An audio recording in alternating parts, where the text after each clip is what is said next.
Good afternoon, everyone. Welcome, welcome to the 13th webinar organized by Scope on emerging technologies in COVID-19. We have received an overwhelming response for today's webinar with over 500 participants joining us live and many more viewing us through the live streaming on YouTube, Facebook, Instagram, and Twitter. Technology and digital world has wooed many and confused many more.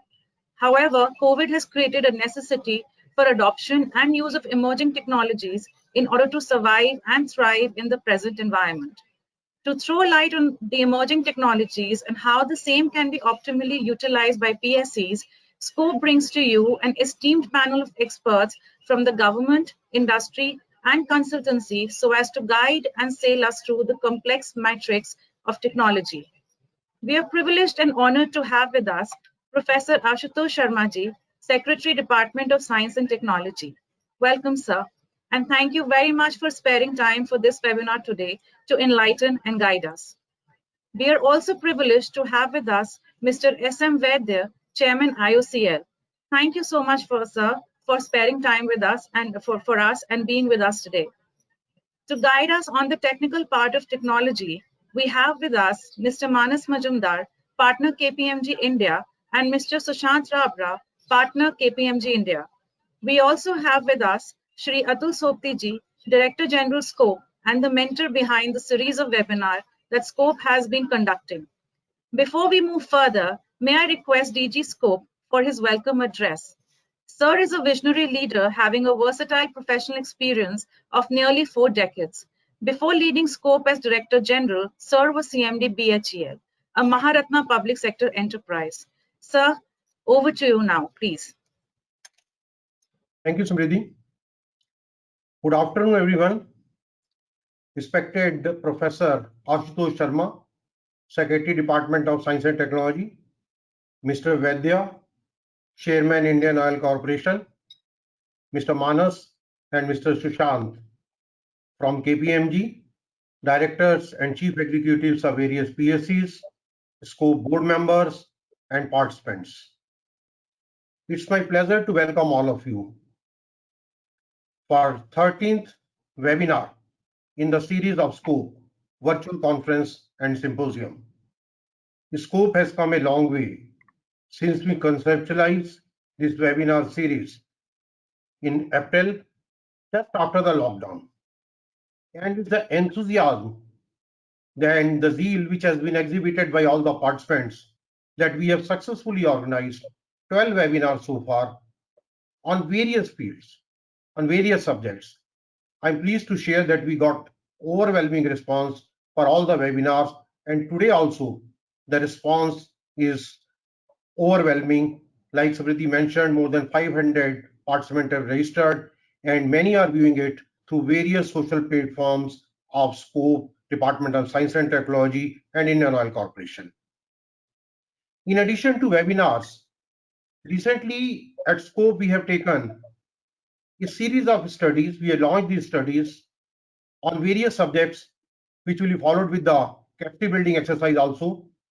For example, one study in the climate change with ZH at Germany, another study on the leadership with CCL USA, another study of women empowerment with ILO Geneva.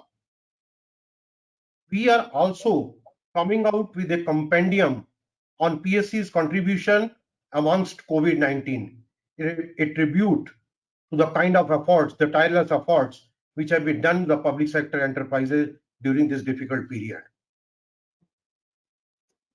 At this juncture, regarding webinars, I would like to confess that the webinars have been strengthened due to the presence of esteemed speakers and the panelists. Today, as mentioned, that we are privileged to have highly acclaimed panel of experts who have been working one way or another in the field of digital transformation. Foremost, we are privileged to have Professor Ashutosh Sharma, Secretary, Department of Science and Technology, whose vision and foresight has resulted in many new initiatives of Government of India, starting from building capacities, research, innovation, clean energy, to collaborating with industries, to collaborating with academics, and to bring science to the common man. I had the privilege of listening to him and interacting with him on many occasions, and always I found that I have got enriching experience, enriching knowledge while interacting with him. His esteemed presence adds value and strength to this webinar because this is a strategic importance, the technology is strategic importance today and for the future also. And who is the better person to guide us than respected Secretary himself? He will bring the both the perspective, academician perspective also and the government perspective also. Thank you once again, sir, for sparing your valuable time. I'm also grateful to Shri Vaidya ji. Last month, he has taken over as the chairman of IOCL, a Maharatna organization, PSCs, the largest commercial downstream oil company in the country, and consistently figuring amongst the Fortune Global 500 list of world's largest companies. Thank you, Mr. Vaidya. I'm sure with your experience and the IOCL, the role which they are playing in the Indian economy, you would be able to understand the corporate perspective on the technology from you. Ladies and gentlemen, all of you are aware that pandemic has presented the entire world with an alarming health and economic crisis and is affecting every element of business, starting from the supply chain, volatile and declining demand, availability of labor, and even financial issues. In this hour of uncertainty, in fact, the technology, especially the digital technology, that has broadened the business horizon by making the corporate more agile. In fact, I like to say that pandemic, in fact, it is a watershed moment in the digital transformation of business. And it's clearly this in future is going to be more and more dependent on the digital technology in the post-COVID era also. So we need to leverage this technology for sustenance as well as growth. Public sector enterprises, which have got the pan-India presence, beside that global presence also, they are also not left behind. They have taken a series of steps in this regard, and many organizations have introduced new concepts. But they need to be, all the public sector enterprise need to be future technology ready. Here I like to touch upon 3 points which are very important, 3 aspects. The first is regarding the skilling and empowering the people in using the technology. And empowering or skilling the people, not only your own employees, but the people who are our stakeholders, including our suppliers, including our partners, including our customers, even investors also. Second aspect I like to touch upon is we need to be digitally ready and digitally equipped infrastructure. So a kind of digital transformation which has to take place. And the third most important point is that we need to have the systems change. Digitally enabled models has to be there. Concept of e-offices has been introduced in most of the organization. And even the government of India offices also, a lot of changes have taken place. So in all the 3 areas, we need to work. We have seen that in the recent COVID period, many organizations, they faced concern regarding the skill set available with the employees and the kind of infrastructure they are having, as well as the systems issue they were having because manual clearances, etc., were becoming an issue. So we thought that we should have this particular webinar, which will definitely define the role of the emerging technology during the COVID area as well as post-COVID area time also. Even before the onset of the COVID, based on my discussions with the Secretary Department of Public Enterprises and his team, we were thinking of conducting a digital technology maturity or rather a technology maturity survey for the public sector enterprises. This we were going to launch, and based on that we wanted to have the capacity assessment, capacity building exercise also of these public sector enterprises. And this has the need for this survey as well as the capacity building, especially in the new emerging technology, has definitely has to be hastened up, and we will be taking up its scope shortly in this study as well as the capacity building exercise for the public sector enterprises. I'm sure that with the support of government and the public sector enterprises, this particular study will become very handy and will be useful for making the public sector enterprises future technology ready. I'm sure that our experts from KPMG, they will help us to learn new approaches on the technology and the example. They will also tell us the example of the international organization, that how they have adopted this technology. I would like to thank Manas and Shashank. Both of them, they are the expert in this particular field, and definitely their presentation would pave the way for PSEs for broadening their horizon for adopting the technology. Once again, I like to welcome all the guests, speakers, and participants to this very strategic webinars, and which will help each one of us to learn something today. Best wishes for the webinar, and thank you. Thank you to all. Over to Sudhiti. Thank you, sir. Thank you so much for your address. May I now request Chairman IOCL for his opening remarks. Shri Vaidya has over 3 decades of extensive experience in refining and petrochemicals and is amongst the few technocrats in the Indian oil and gas space who are proficient in all facets of refinery petrochemicals integration. Sir, we would like to hear your viewpoint on the emerging technologies. Over to you, sir, Chairman IOCL. Shri Vaidya ji.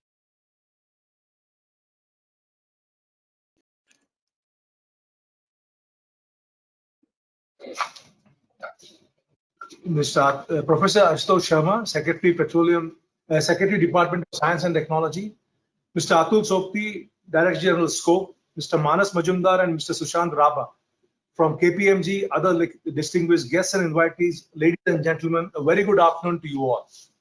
It's a great pleasure for me to be here as a part of this event to gain insights into a very relevant subject for all of us in the present times, digital transformation in COVID-19.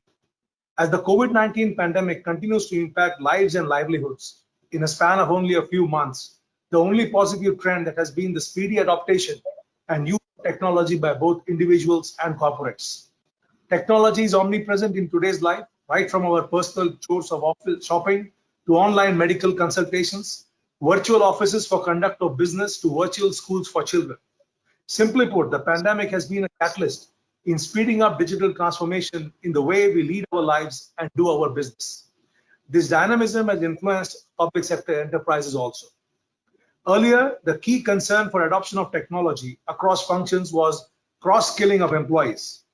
Given the urgency forced upon by the pandemic, most employees have smoothly learned and adapted to use technology to the advantage of the organization. At Indian Oil too, digital technology has emerged as the fulcrum around which the entire organization is functioning seamlessly to maintain the supply lines of essential fuels with minimal disruptions. For instance, the LPG supply and distribution software was primed at its full potential to deal with the sharp rise in the cooking gas demand from households during the lockdown period. For the benefit of its 13.11 crore LPG customers, Indian Oil has put in place several convenient modes of refill booking from home, like SMS, IVRS, WhatsApp, digital payments, websites, and other online booking refills through mobile apps. This way, about 25 lakh Indian customers are able to book for LPG refills every day from the comfort of their homes and take delivery at their doorsteps. An integrated retail automation system is enabling real-time monitoring and data transfer to and from the corporation's 21,000 plus automated fuel stations. This enables Indian Oil teams to monitor daily on individual highways in each state, in each region, about the sales and the effects and how we can plan for the future. The corporation developed apps for its channel partners, bulk customers, vendors, and service providers that also come in very handy during the current crisis. A contract labor management system launched in February 2020 facilitates contractors in maintaining the data of workers under them and generate their wage register. A bill tracking dashboard enables vendors to submit bill-wise details and track their payments on the issue online. New needs on the various business functions arising out of the lockdown are being continuously supported with the software additions and modifications. Indian Oil's critical locations, which operated right through the lockdown, were able to cope well with the new norms for social distancing, again thanks to technology. For instance, advanced automation technology at our smart terminals allows them to operate with skeletal staff. Tank truck crews picking up products from these terminals are equipped with smart cards that permit self-service right from the pre-timed entry to exit. During the critical lockdown period, Indian Oil employees in non-critical administrative offices had to work from home, providing back-end support to the frontline teams manning the critical locations. The corporation attempted to create a digital twin of the workplace for them. Virtual private networks were used to connect people to office servers and business applications and data hosted in them. Conferencing enabled stimulate office scenarios that require group discussion and collective decision making. Right from company board meetings to senior management interactions with employees groups, resellers, and even farewells for retiring employees went through the digital platform and using multiple tools. New digital procedures were put in place for processing bills, seeking approvals, and making payments online. An enterprise content management system rolled out in April 2019 to achieve a paperless office proved to be an invaluable asset in these times of crisis. It hosts modules like collaboration, document management, e-approvals, and business workflow automation, obviating the need for physical movement of files. Post-lockdown announcements, additional apps were developed overnight for employees and their families seeking teleconsultation with doctors on the corporation's panel and to enable work-from-home employees to mark their daily attendance and also give their COVID-19 status. A time office attendance management system captures employee attendance details at 500 plus locations on a real-time basis. The current lockdown has also spurred a technology-aided revolution in Indian Oil. In September 2019, the corporation had launched Swadhyay, an e-learning platform accessible to its employees from anywhere, anytime, and on any device. With the entire content developed in-house by the subject matter experts, Swadhyay currently has about 600 modules covering about 69 business locations, and more content is being added on a continuous basis. The popularity of the e-portal can be gauged from the fact that over 18,000 Indian Oil employees could access and complete about 6 lakh e-modules. Incidentally, Indian Oil is observing the year 2020 as the year of digitalization to highlight the current critical role and future potential of digitalization in driving change and transforming people and processes. I am sure this webinar shall address most of the concerns pertaining to digital transformation and would give us all greater clarity on the subject. The presence of Professor Ashutosh Sharma ji is indeed very encouraging, and your thoughts, sir, would help us to tide over these difficult times with more confidence. I would like to compliment DG Scope on turning this adversity of the pandemic into an opportunity and making optimum use of technology to continue his endeavors for the good of public sector enterprises. I wish this all the very best for the proceedings henceforth, and I thank you very much for a very patient hearing. Thank you, sir. Thank you so much for your encouraging words. It is indeed our honor to have amongst us Professor Ashutosh Sharma ji, Secretary, Department of Science and Technology. Sir has helped initiate several new programs related to capacity building, innovation, startups, R&D, etc. As DG Sir also mentioned, he has brought back focus on science by working in areas of industry, academia, cooperation, science communication, women scientists, while concluding key international collaborations for the nation. With his wide experience and knowledge, Sir has published over 350 peer-reviewed papers, filed over 15 patents, and given over 150 keynote presentations and addresses on international forums, while also successfully mentoring nanotechnology startup. May I invite Secretary Sir for his keynote address, please. Over to you, sir. Thank you, Smriti. Smriti, can you hear me? It's Sir, okay? your audio is very clear, sir. Very clear, wonderful. So indeed, this is a great occasion to meet up on one of the very strong pillars of economy, which is PSUs.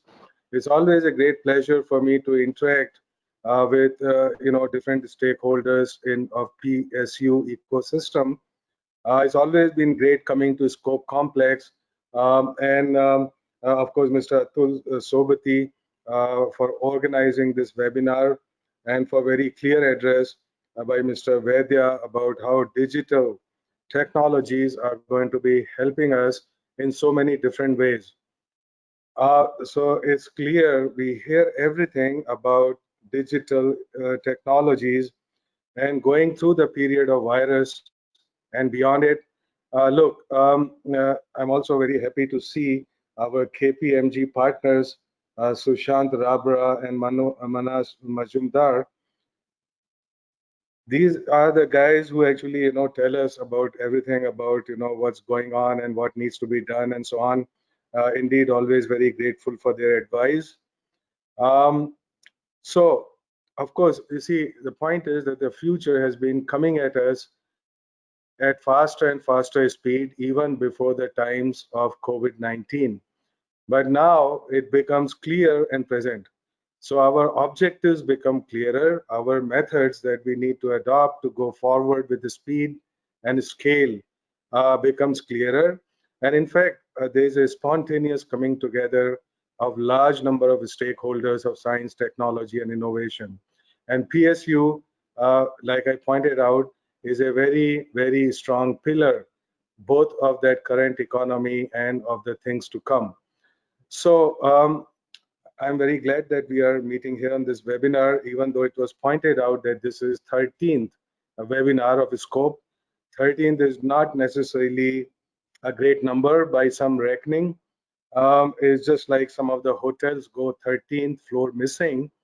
Maybe we should think about not having a 13th webinar.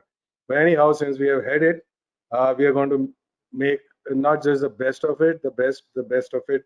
And I'm sure that this would be a very learning experience. It already was for me listening to Mr. Vaidya. And we have a great deal of people with keen insights, analysis, um, here with us. And so I also would, I'm very delighted to see large number of people with us, listening to us. And if you got some ideas, feel free to write to me at Department of Science and Technology, Government of India. It so happens that we are also in the middle of formulating a new policy for science, technology, and innovation 2020. So we are moving with great speed. So far, we have had consultation with few thousand people from all walks of life, from school children to farmers to women living in the small towns, of course with scientists, of course with people from industry, and we are going to have a special session for PSUs. So whole point is that when you wish to think about something, especially something like science and technology, which is not really a vertical, it's a horizontal, which means that this is a tool which goes across all the sectors. It goes across every activity that we do in life. No matter who I am, I'm going to be impacted by what happens in science and technology. So this is a very good time actually to take a stock and to think about where we are and where do we want to be. So, like I said, if you got ideas about a new policy for New India in science, technology, and innovation, please do write to us. Anyways, there would also be a draft of the policy that would be put on for public consultations, perhaps in another couple of months. And I welcome every single suggestion. It's all very important for us. So, okay, now we are looking at digital and beyond COVID-19, and the passage is not yet over. Certainly, it has had great impact on availability of labor, both the general and the specific critical labor, inward stocks and logistics, supply chains, working capital, outward logistics, distribution efficiency. Whole lot of things are impacted, and I don't need to get into it very deeply because we are all very aware of how the little virus has disrupted our lives beyond measure. This is once in a century happening.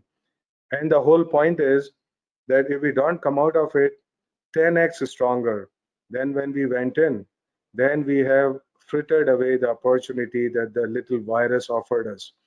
And make no mistakes about it, the opportunities are always in proportion to challenges.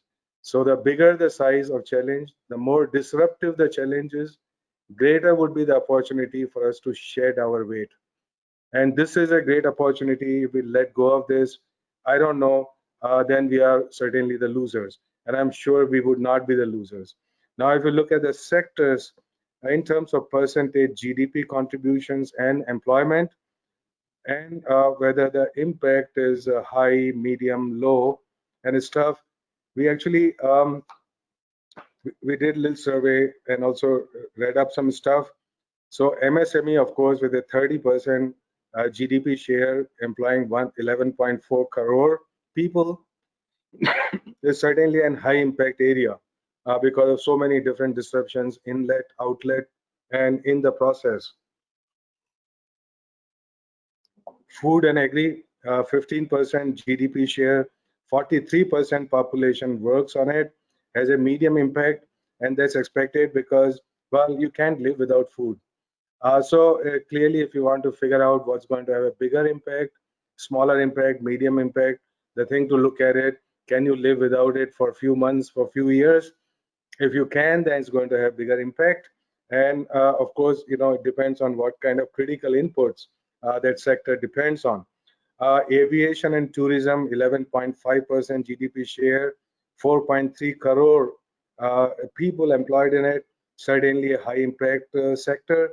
Apparel and textiles, 2% GDP contribution, 4.5 crore people working on it. Medium to high impact. Auto sector, 8% GDP, 4 crore people, high impact. Construction and materials, 10% GDP, high impact. Retail, 10%, 10% workforce employed by it, medium, high impact. Because part of the retail slack, of course, is taken up by digital retail. And so that's one of the stories in which you look at future getting accelerated and coming at us with ever greater sense of urgency and purpose. Education and skills certainly is in total disarray right now. Okay, but like we are meeting here, look, before the COVID-19 times, we used to have these meetings in which you travel 1 hour one way, and there would be 50 people there, and half of them dozing off. Um, and so now you can actually talk to the. Yesterday I had a webinar in which there were over 10,000 people, right? So it doesn't matter if I want to reach out to every PhD student in this country today. There is a wherewithal actually to do that, to bring everybody on the same platform. Of course, I said about 50 people and half of them dozing off. Of course, I mean, this even better with webinars because we don't notice that people are dozing off. So what you don't see doesn't hurt. So it's kind of good, a psychological booster. So no matter how you look at it, I think these are the new opportunities which have come to us. And if we don't grab them with all the strength that we got with both hands, then we have not really learned anything. So what's happening in the digital world and the sectors that we looked at, right? Now, you see, we talk about Industry 4.0. Industry 4.0 is here, and so is Society 5.0. Industry 4.0 is very tightly concerned and centered on smart machines. Other words, the convergence of different strands of technology, different strands of science. What are these strands? These are, well, if you look at communication, computing, decision making by artificial intelligence, machine learning, perception by sensors, and autonomous action by actuators, and the connectivity and the brains, right? So the future is all about convergence of technologies from communication, computing to algorithms to also physical things. Society 5.0, on the other hand, is centered on people and their needs. So, other words, the industry and the machines and the technology are at the periphery, which means that look, when there are lights and shadows of technology, we ought to be able to resolve them by the will of the society. The machines are not going to resolve any conflict, right? Because we have created those machines and those conflicts. So therefore, a wisdom which flows from society and the different stakeholders of happiness, the solution has to flow from there, which basically means the architecture for Society 5.0, and both of these are intimately dependent on what we call digital and cyber. You cannot, you see, so when we looked at industry 0 is based on is based on control and flow of muscle, brute force. Might is right. You just walk in with an army, you kill few people and take over. Industry 1 was basically based on steam engines and therefore rise of central big empires of industry, centralized industry. Um, Industry 2.0 was based on electricity for power, which means technology got in our homes, which means that little businesses could be distributed all over the place. Industry 3.0, most of us have seen the rise of it very rapidly, which is a rise of digital technologies. And basically digital technologies which are still passive, which means that I carry them in my pocket and on my desk, but I am not really intimately part of those digital machines that I handle. They don't control my lives. Right now, okay, getting into Industry 4.0 and the associated society and the processes and the architecture and the structure. It's all about the society we are transiting in now. Is all about not control of materials, not control of muscle, not control of energy even. It is based on the control of data, information, knowledge, wisdom. Of course, wisdom very little, but in any case, uh, whoever generates data owns it, controls the flow of the data, controls the manipulation of that information and data, which are of course not the same thing. Data and information are vastly different things. But anyway, I'm saying it in the same breath. So whoever does that, who manipulates, who builds on data, is the king, right? And the future is all about that. Um, so as a detour, let me just say, India for a very long time, historically, has not respected data, not respected raw material. So essentially we said, hey, what's raw material is dirt cheap, you take it, do value addition, and bring in back to me at 100x, 1000x, million x, a billion x value, right? Now, data, as people say, is the new oil, but I have to differ with them. Data actually is new water, because oil, well, may or may not be forever, but the organic life form on earth cannot survive without water. And so we must value data. Don't ever throw it away. No matter, your friend will come with an artificial intelligence algorithm.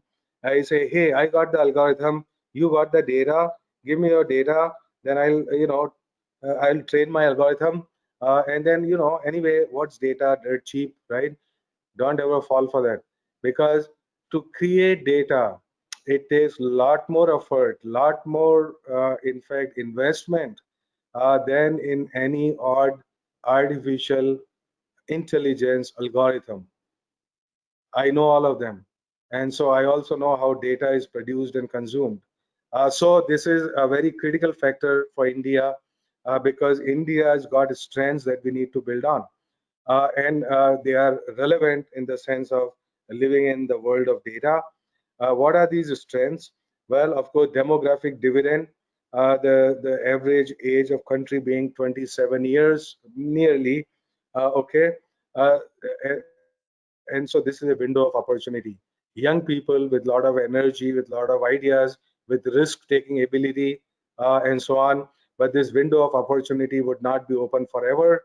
Another 35 years, give or take 2 years plus minus two, that our population would be aging like everywhere else. So it would turn into a liability. The dividend, it doesn't take very long to turn into a liability. So we must fully respect data and everything that goes with data and youth. I don't trust anybody over the age of 45, 50 to work with machine learning. So therefore, we must fully empower our youth now.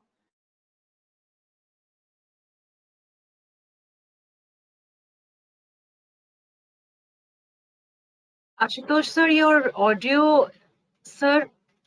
Ashutosh sir. Ashutosh sir. Ashutosh sir. I think he can't hear us. Um, Is largely driven by software, in particular is driven by algorithms which are based on machine learning. Uh, Cyber physical systems are the kings of the future. Industry 4.0, robotics, Internet of Things, Internet of Everything, blockchain, no matter what you call it, you get the idea, right? And it's all happening now. So point is, how do we bring back our businesses to integrate with what's happening now, and what is it that we need to do more in that direction? And see, so there are different kind of things. There is, of course, things change by business as usual, which is what I call in Hindi dhanda. Things also change, especially in our country and some other countries, by what you call another mode of problem solving, which is called jugaad. Now, jugaad, of course, we have come a long way as a nation, as a society with that concept. But you really have to think hard now.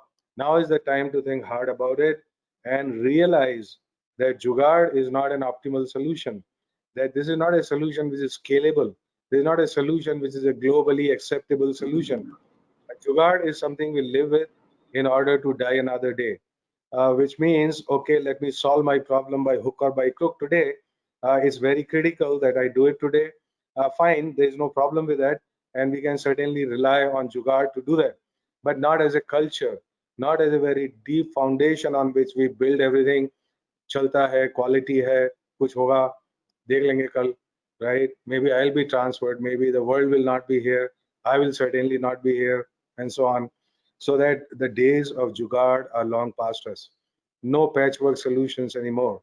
What that means, basically, there's squarely, there are two other modes that are available to us for solving a problem, which is one of them I call dhanda, which is a stable, continuous way of doing business, very much required, no great disruptions. And the third one is panga. Panga is a disruptive change. And oftentimes, the times they call for disruptive change. And there is the rise of digital technologies and intelligent machines, um, basically brings home that urgency.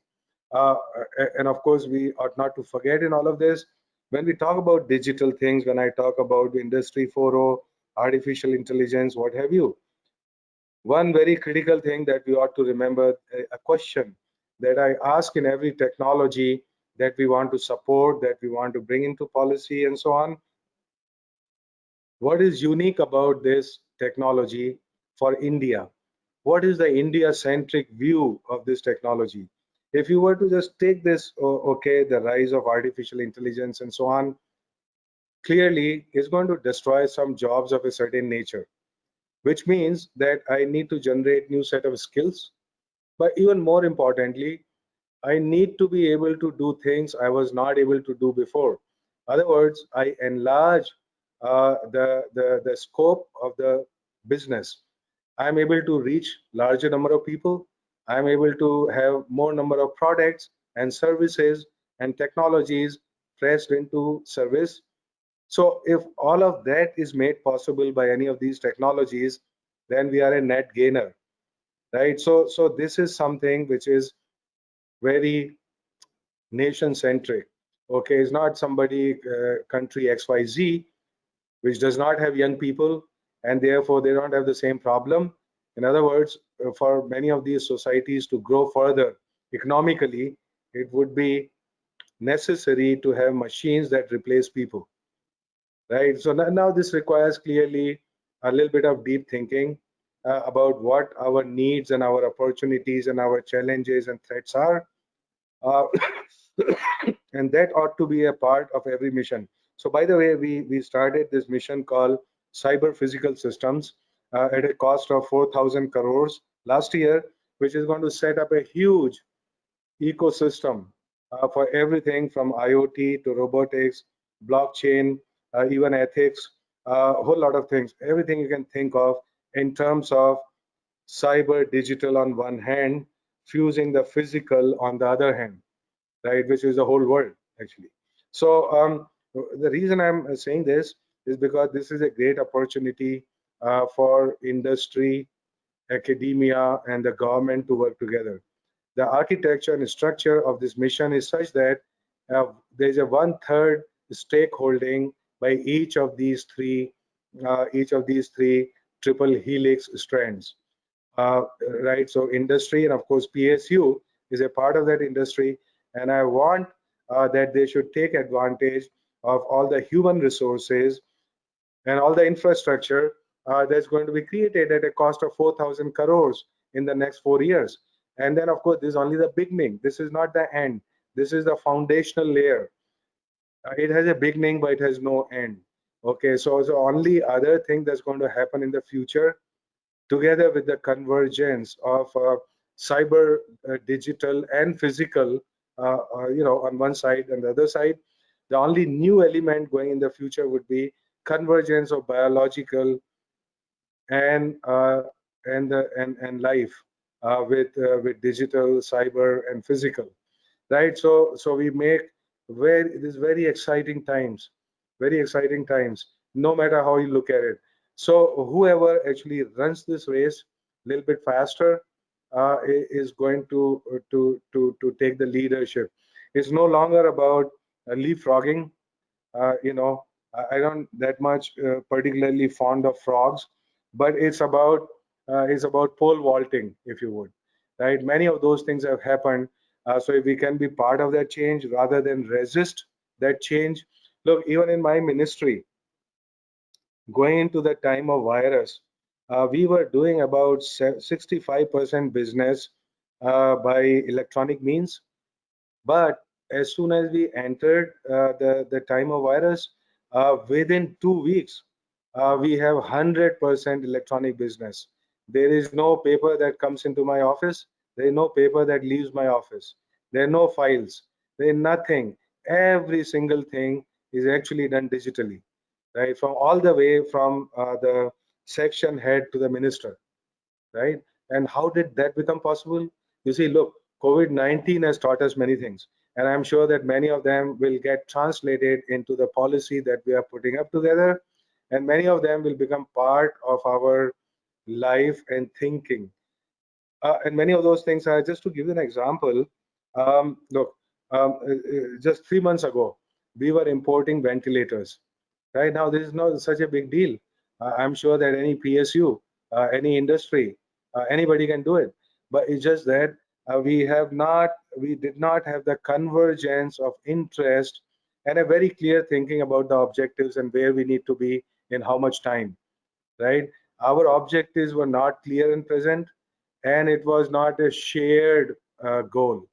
Now, what I saw in this time, that okay, so first of all, in just 2 months, right, with the participation of academia, which brings in knowledge sector, with the participation from the beginning of the industry and startups, with the participation from the beginning of the support from the government.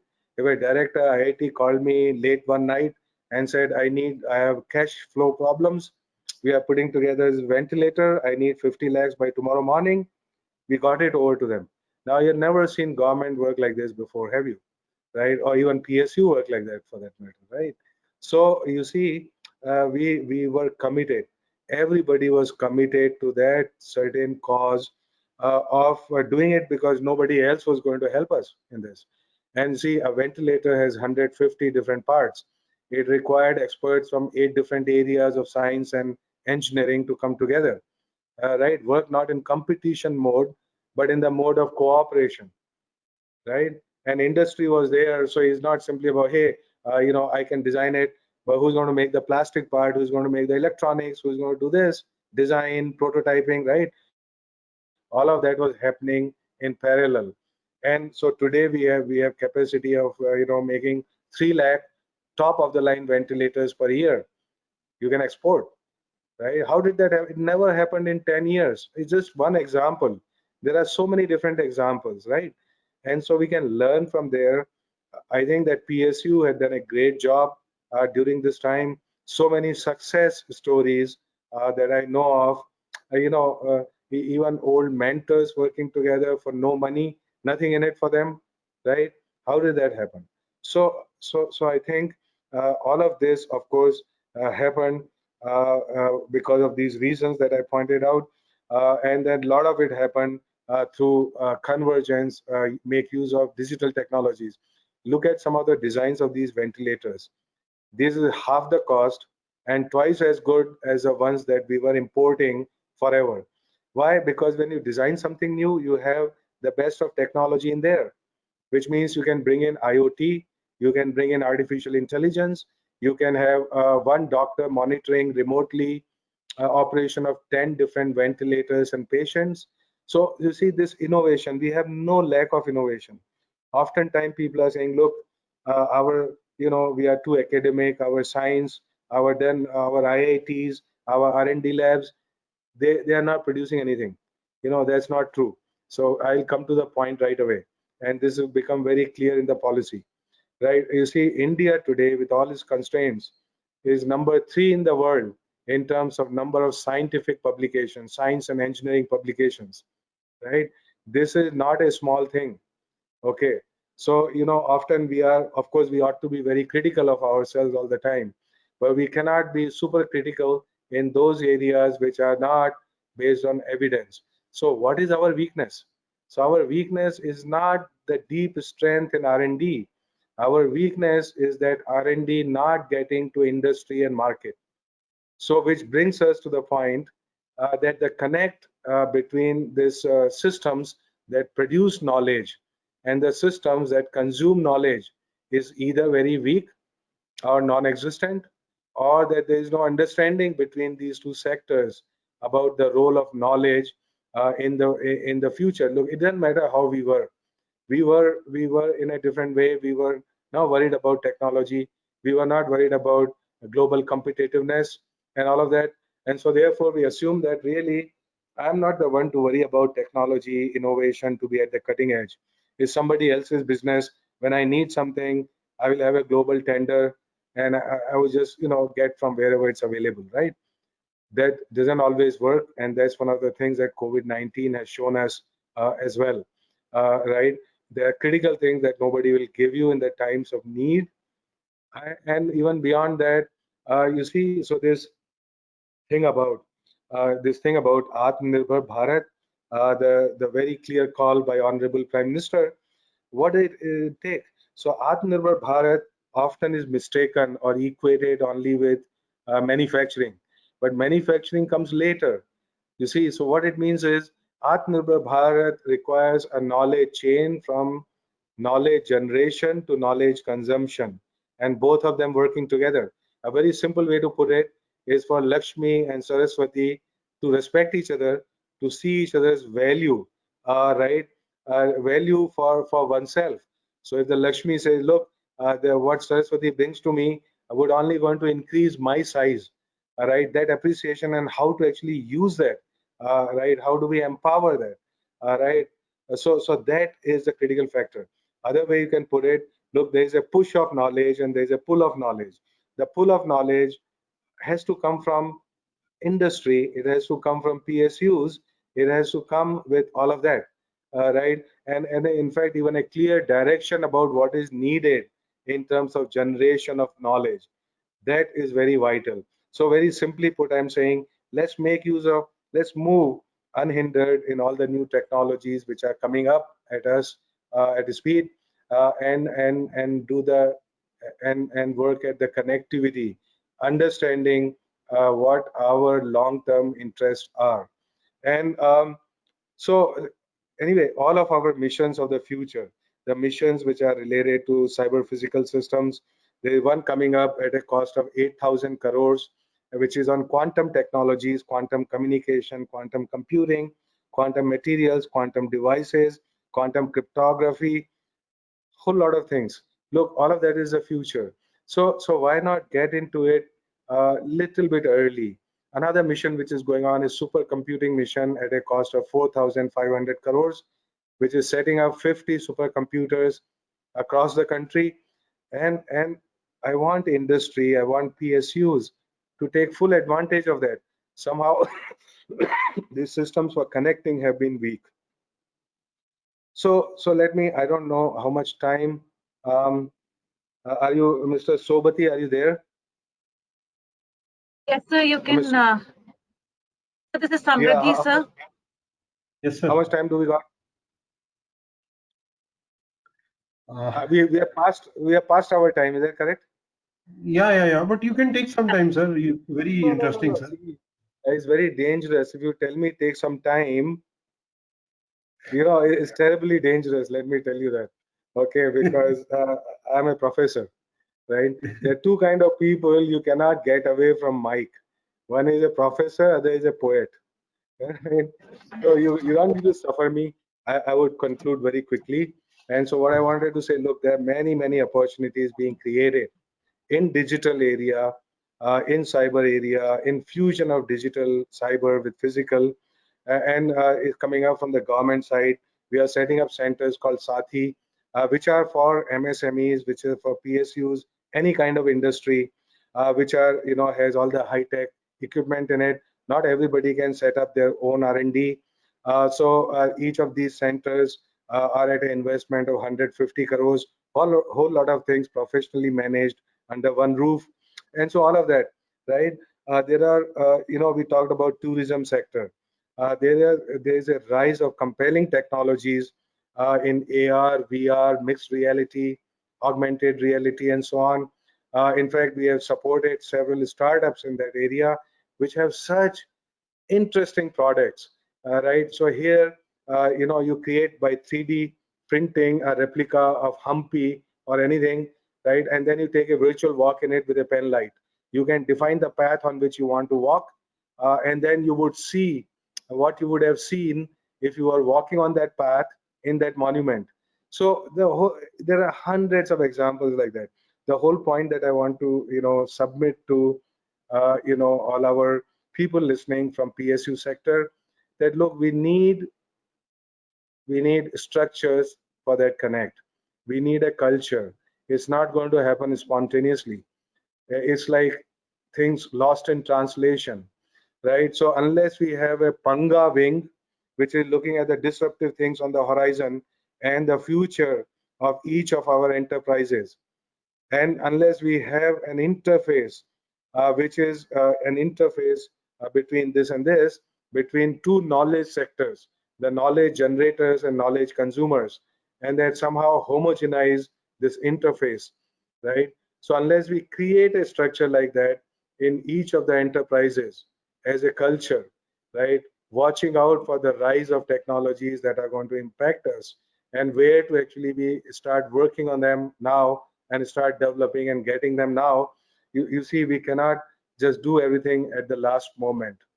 um, so there are a whole lot of things. I mean, if you look at digital opportunities, you see, it's very interesting. We just released a white paper.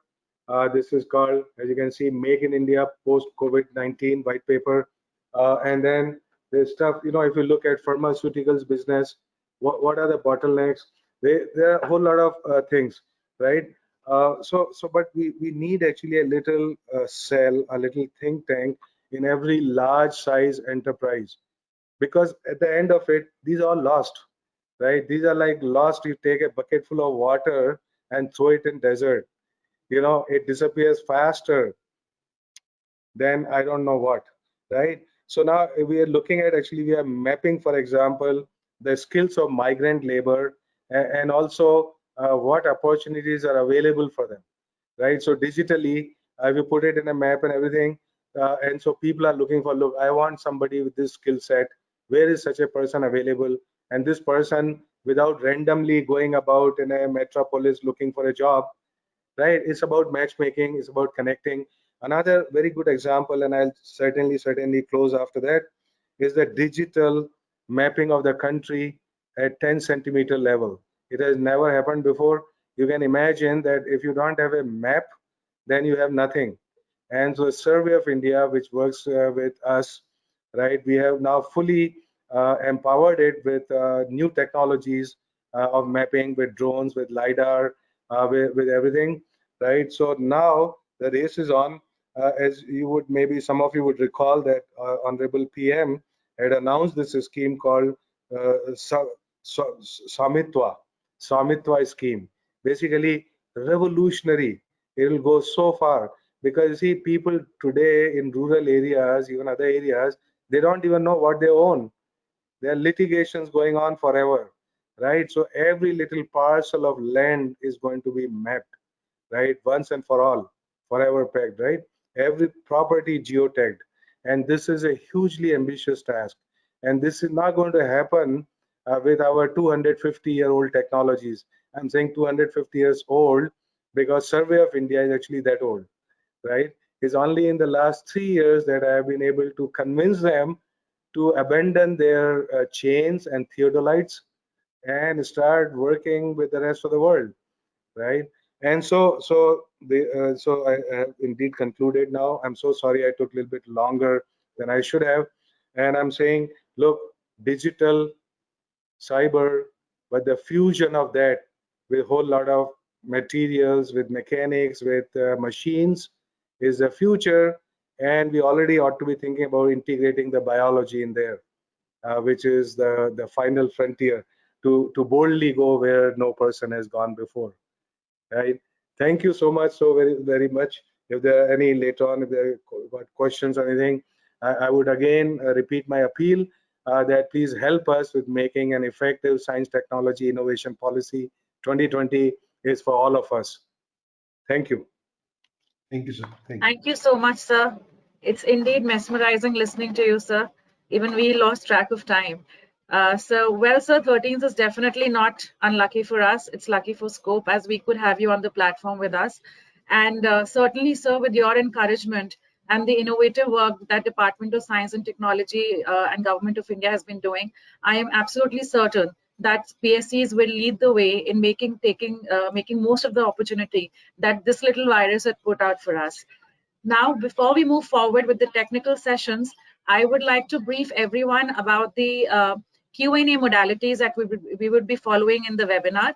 All the attendees can post their questions in the question answer tab that's given on your screens during the presentation, and then the panelists will be taking them up one by one.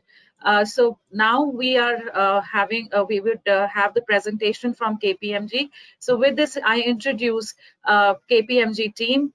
We have with us Manas Majumdar, Partner Strategy and Transformation, KPMG India.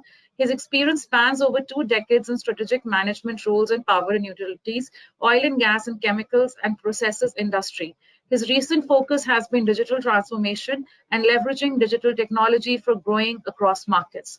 We also have with us Sushant Rabra, Partner KPMG India. He has over 15 years of experience with KPMG and presently leads the digital transformation services practice of KPMG India. His recent projects include driving business value from tech transformation. He has also worked with many SOEs in India and abroad on digital agenda. With this, I hand over the platform to Sushant for the presentation. Over to you, Sushant. Thank you so much, Samriddhi. And before I start the presentation today, I must say it was amazing listening to you, Professor Sharma. the vision that you laid out for the country, and what does it mean for us to be Atmanirbhar in the true sense, and the way R&D as well as industry need to come together for India to achieve its destiny, I would say, and the right place in the world. That was really mesmerizing. And I was just seriously taking notes. This is the second time I got a chance to hear you on a public forum. And I would say always there is a takeaway for me whenever I go back. Thank you so much for that, sir. Now, we will start our session on going into a deeper view on the digital transformation agenda and understand what does digital transformation mean. So today, between me and my colleague partner Manas, we would like to take you through what are the key technologies that constitute digital today. And you have been hearing a lot about that in the papers, in media. Let's demystify this a bit for you, and let's go into each of these technologies for some time. Then, as it was being mentioned earlier, technology for technology's sake does not help anybody. So what is the business impact for that? And how those technologies can be made real, especially in the post-COVID world, for the SOEs to create business value. So that is the topic that we will cover. And finally, that if you have to embark on that journey, typically what is the roadmap? What are the pillars that you should think about on that journey? So we'll cover that. So let me first start saying what is digital. Now, if I was to ask this question from everybody on this webinar, I'm sure I'll get, we have 300 attendees, 300 different answers. Everybody has their own favorite definition of what digital is. Well, we have been also grappling with this question, and we came out with the view on digital, which has got fair bit of acceptance when we talk to our clients. So what is digital? Digital is about business impact or business values that you can drive by using emerging technology. So if you can look at the box on the left, which is the blue circle, here we talk about the kind of outcomes that you can see from digital. And these could be outcomes around revenue and market and new products and new services. This could be outcomes around cost, efficiency that you bring home because of digital. And in fact, digitization, or if I was to take a broader view on technology enablement, has classically been positioned in that domain. The third theme is experience.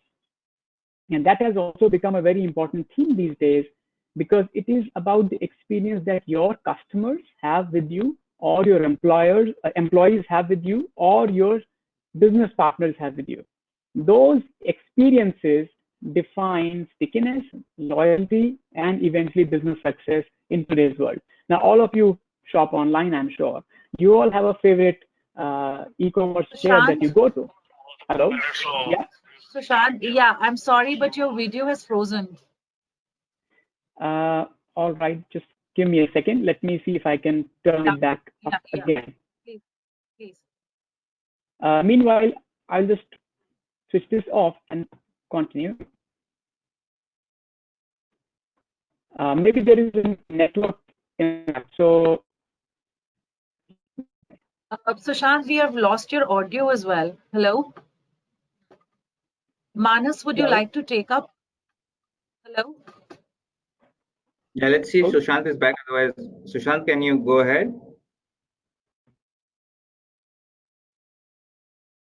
Manas? Sushant, are you there? Yes, I'm here. Can you hear me now? Yeah, we can hear you. Go ahead. Yes, please go ahead, Sushant. Yeah. So maybe just in interest of the bandwidth, let me just focus here. All right. The third theme I was talking about was on experience.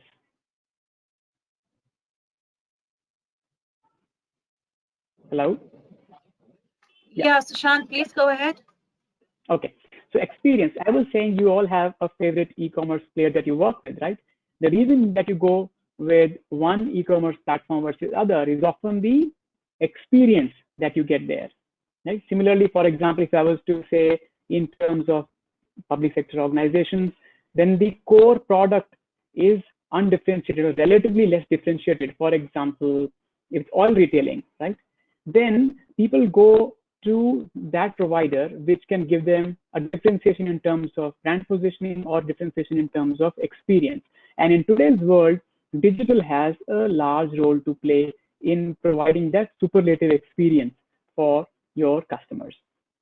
And the last dimension of impact is on innovation, as it was being mentioned earlier.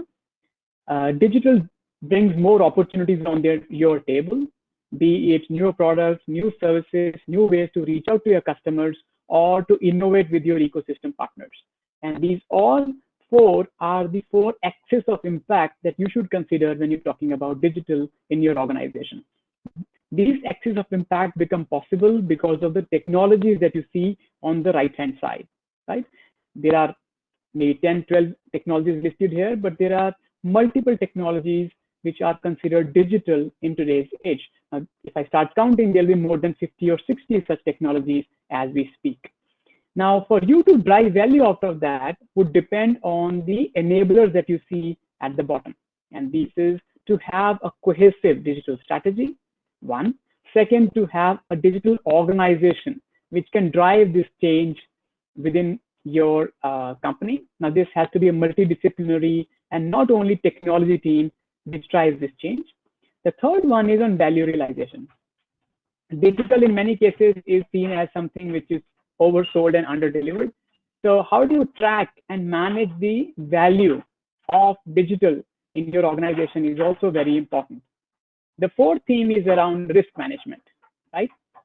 When you go about digital transformation programs, you also have to manage the risk which comes with it. If everything goes digital, then you also have to manage things around cybersecurity, governance and control. If algorithms are making most of the decisions, then how do you ensure that it is above board in terms of decision making from a corporate governance perspective and compliances? So you need to manage the entire layer at the bottom to drive value for the organization. Now, with that definition of digital, I would like to take you through what are the technologies which are on the digital radar today. Now, this is something that we do fairly frequently. We update it every year. This is called the Emerging Technology Radar. Now, as you can see in this radar, we are saying there are 3 time horizons from now to 5 years, 5 to 10 years, and then on to 15. The technologies which are towards the center are the technologies which are already being leveraged by organizations around the world, and they are reasonably mature. And as you go more and more out from the radar, these are technologies which are in the exploratory stage. You can also see that the technologies are aligned in certain themes. For example, technologies aligned to experience, technologies aligned to artificial intelligence or platforms and so on. And the size of the bubble denotes the impact that these technologies have for the organization. Right? Now, what I wanted to drive home over here is that we all talk about digital as if it is something which is going to come. Digital is already here and now. We don't even realize the amount of digital technologies which are there in our day-to-day lives. If you today morning looked at Google Maps to go where you went, you are already using IoT, using GPS, you are using machine learning. If you are using Alexa at your home, if you are shopping online, if you are doing even video-based surveillance, anything that you do on a day-to-day basis, right? You are using digital technologies, and they have pretty much become part of the background, and we don't even notice them anymore. I will spend a few minutes now to go through some of these technologies and give a quick perspective on the Prashant, I am so sorry to interfere, but your slide is not changing, I believe. Are we? Yes, I think Sushant, you're still on the first page. I think the technology radar. All right. Then may I request, Smriti, do you want to bring up the presentation? Looks like there is some issue. We can do that. We can do that. No problem. No problem. You can discuss. You can keep discussing the slide. We'll get the presentation on. Sure. All right. Sure. So we'll start off. All right. So can you see the page on machine learning now? Yes. Now we can see. Okay, now we can great. see. So I wanted to first start with machine learning. Out of all the technologies which are out there, I would say the one which is currently getting a lot of traction, and in my opinion, one of the most promising, is the development which is happening in artificial intelligence and machine learning. So while most of us take these two names interchangeably in the same breath, but there is, of course, a fine line of difference between artificial intelligence, machine learning, deep learning, and so on. Now, for somebody who's a business user, you don't need to get into the differentiation. If I was to just give a broad view on how it works, I will give an example of how you teach a child of what, let's say, is a ball. So you show that ball to the child once, and the child understands, right? Saying here is a ball. Next time he sees that object, he understands. Now, to get same kind of understanding from computer systems takes a little bit more data. What you have to do is, of course, train the systems which are mimicking human brain. That is called neural networks. They are mimicking human brains to start learning about things which are taught to them. And that was the classical supervised learning mechanism. Then the world moved on, and we moved on to unsupervised or semi-supervised learning mechanisms, where the machine learning algorithms discovered pattern in large data sets by themselves. And that is where you hear about AI and ML being used by large retailers, for example, to find out pattern in shoppers' behavior. And then it has taken multiple shapes going forward from there. But all the themes that you see here on this slide, they are primarily focused on what is called as task-specific AI or a narrowband AI. Right? It's very good in doing what it does. So if you have an AI program, for example, Alexa at home, which recognizes your voice, it is very good at recognizing your voice. But maybe the same algorithm is not very good at driving cars or identifying potential forest fires from an image, and so on, right? So there are different algorithms, and there are different ways they are trained to be effective. Of course, the holy grail for any of the machine learning scientists is the move towards the general artificial intelligence, which will mimic human behavior, and sometimes people say even awareness in a very logical manner. We are some distance away from that, but on the specific use cases, these narrow use cases, the artificial intelligence algorithms have started to outperform humans very well. And this could be use cases, as you can see here. These are in drug discovery, for example. When COVID struck us, one of the first company to develop the response to COVID in terms of what the possible vaccine structure could be was a company based out of the US, which developed the design of the molecule in less than 8 hours, right? 8 hours. So once they got the structure of the virus, they ran large-scale simulation programs and said, these are the characteristics of a potential vaccine molecule, and therefore we can direct our research there. If you were to do that by humans, possibly it will take years to do that kind of research, right? And so while we are all aware of these headline-grabbing use cases, there are a lot of mundane day-to-day use cases of artificial intelligence which are adding value to the top line and the bottom line of organizations. I want to just take one example here. This is about one of our clients. This is a global metals group. They were grappling with an issue about frequent downtimes, unexpected failures in some of their manufacturing chains, and that was causing them millions of dollars in lost productivity, repair, overtime, and of course, loss of market share. Now, what they did is they actually implemented deep sensorization on the entire production chain, and they started getting hundreds of thousands of tags or data points about the entire chain. All this data is coming back on to a centralized system, and from there, it was being put on to AI systems to learn from and identify what are those parameters which can potentially predict a potential system downtime. And they were reasonably successful at that. Now you can see the actual statistics, which in their particular case, they could eventually predict the imminent failure up to 7 days in advance. And the accuracy of this prediction was about 81%. It was outstanding. In 81% of the cases, they could predict when the equipment is going to fail, when this huge production chain is going to break and take corrective action within those 7 days. Yes, 20% cases they still could not, but that was a massive improvement in terms of the bottom line that the company was able to save. There are tons of such examples, especially in case of AI, but in interest of time, I'll move forward. Now, while I spoke about AI, my next favorite topic is quantum, and Professor Sharma also spoke about it.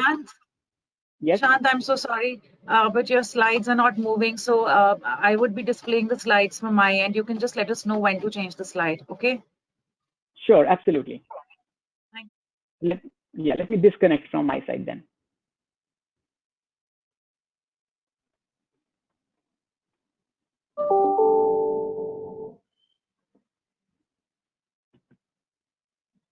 I think, Samriddhi, if you could move to the next page, I think, yes, this one. Yes. Yeah, this was the case study that Sushant was talking about, and we can move to the next page as well. Yeah, Sushant, go ahead. Yeah, I'm sorry, I'm not able to see the screen right now. You're on page 8 now. You're on page 8 on, yeah. Sure, that's fine. I'll go with that, no problem.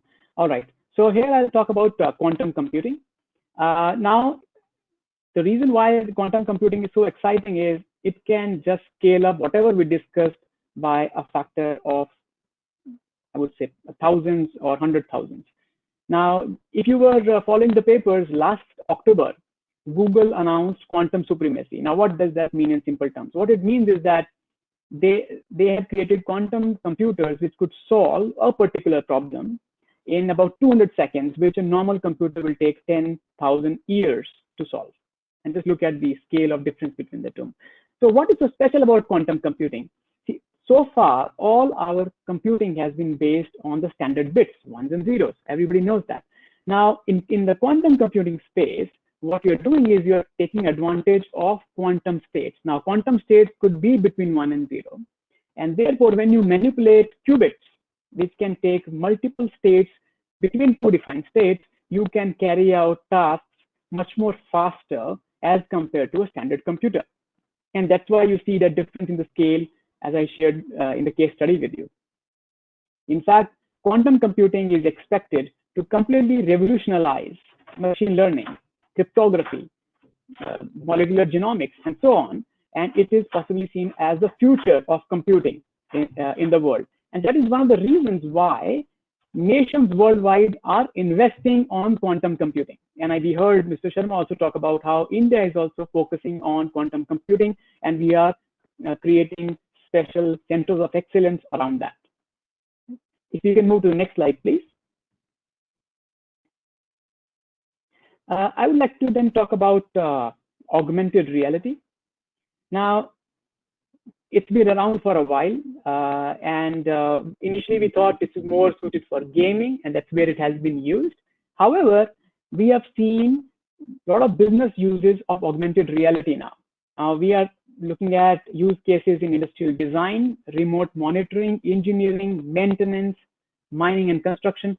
There's a host of use cases which are being built up on augmented reality. So far, augmented reality had not kicked off because of two reasons. One, the devices that people used to wear for augmentation, they sort of were not very comfortable for long run, and eventually there was a gagging reflex which will happen if people were in the artificial world for too long.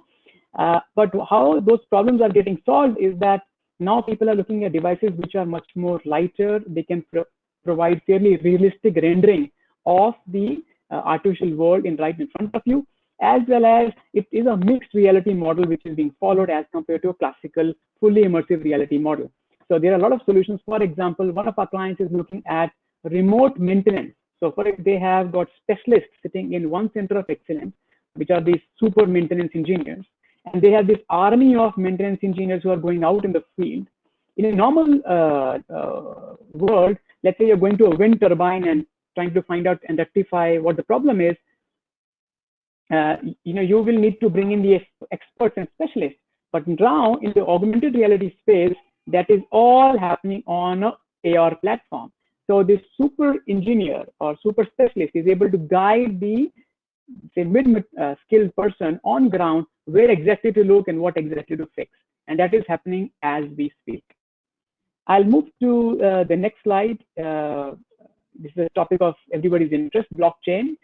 Blockchain, of course, gets confused with cryptocurrency all the time, but these are some things which are similar, and one is using the other, but not exactly the same. Now, blockchain as a concept essentially focuses on something called a distributed ledger. Now, what is so important about distributed ledger? See, in a classical technology system, the trust comes from a dedicated source, and that's why you have these SSL. When you look at all these secure websites that you go to, or when you access your corporate systems, essentially there is a secure, trusted source of information, and everybody goes to that secure central place. But what people realize is that there are a lot of interactions where that central system per se cannot exist.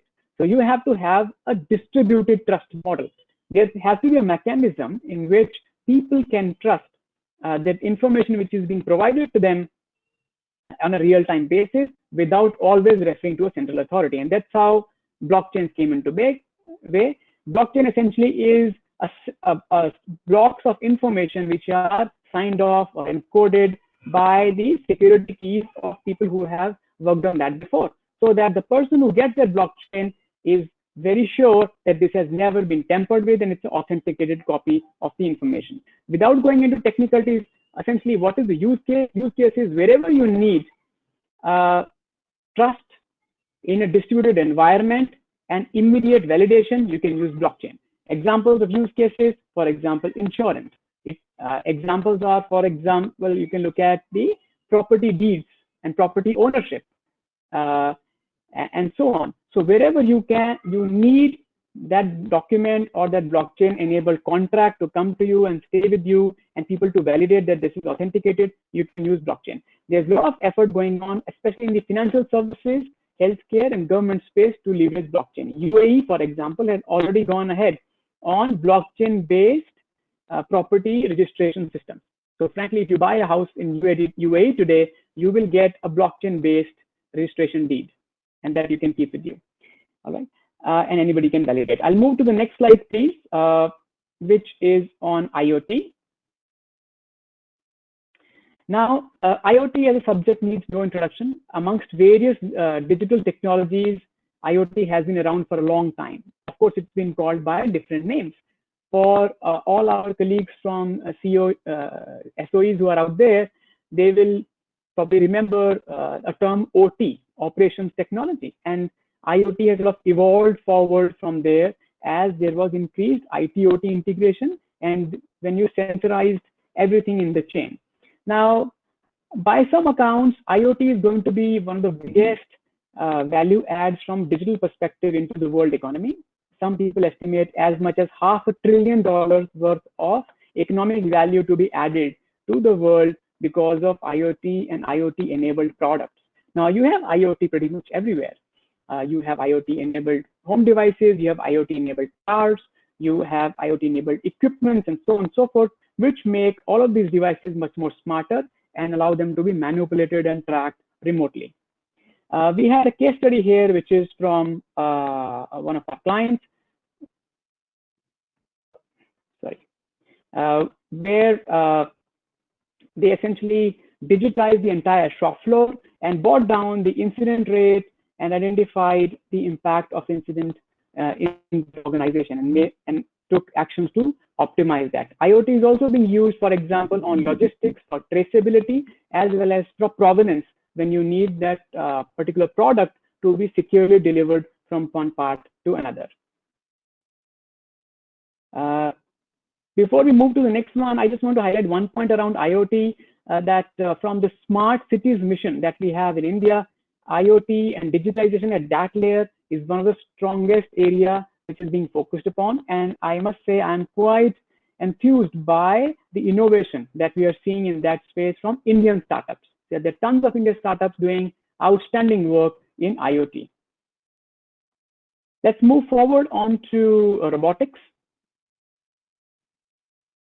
Right.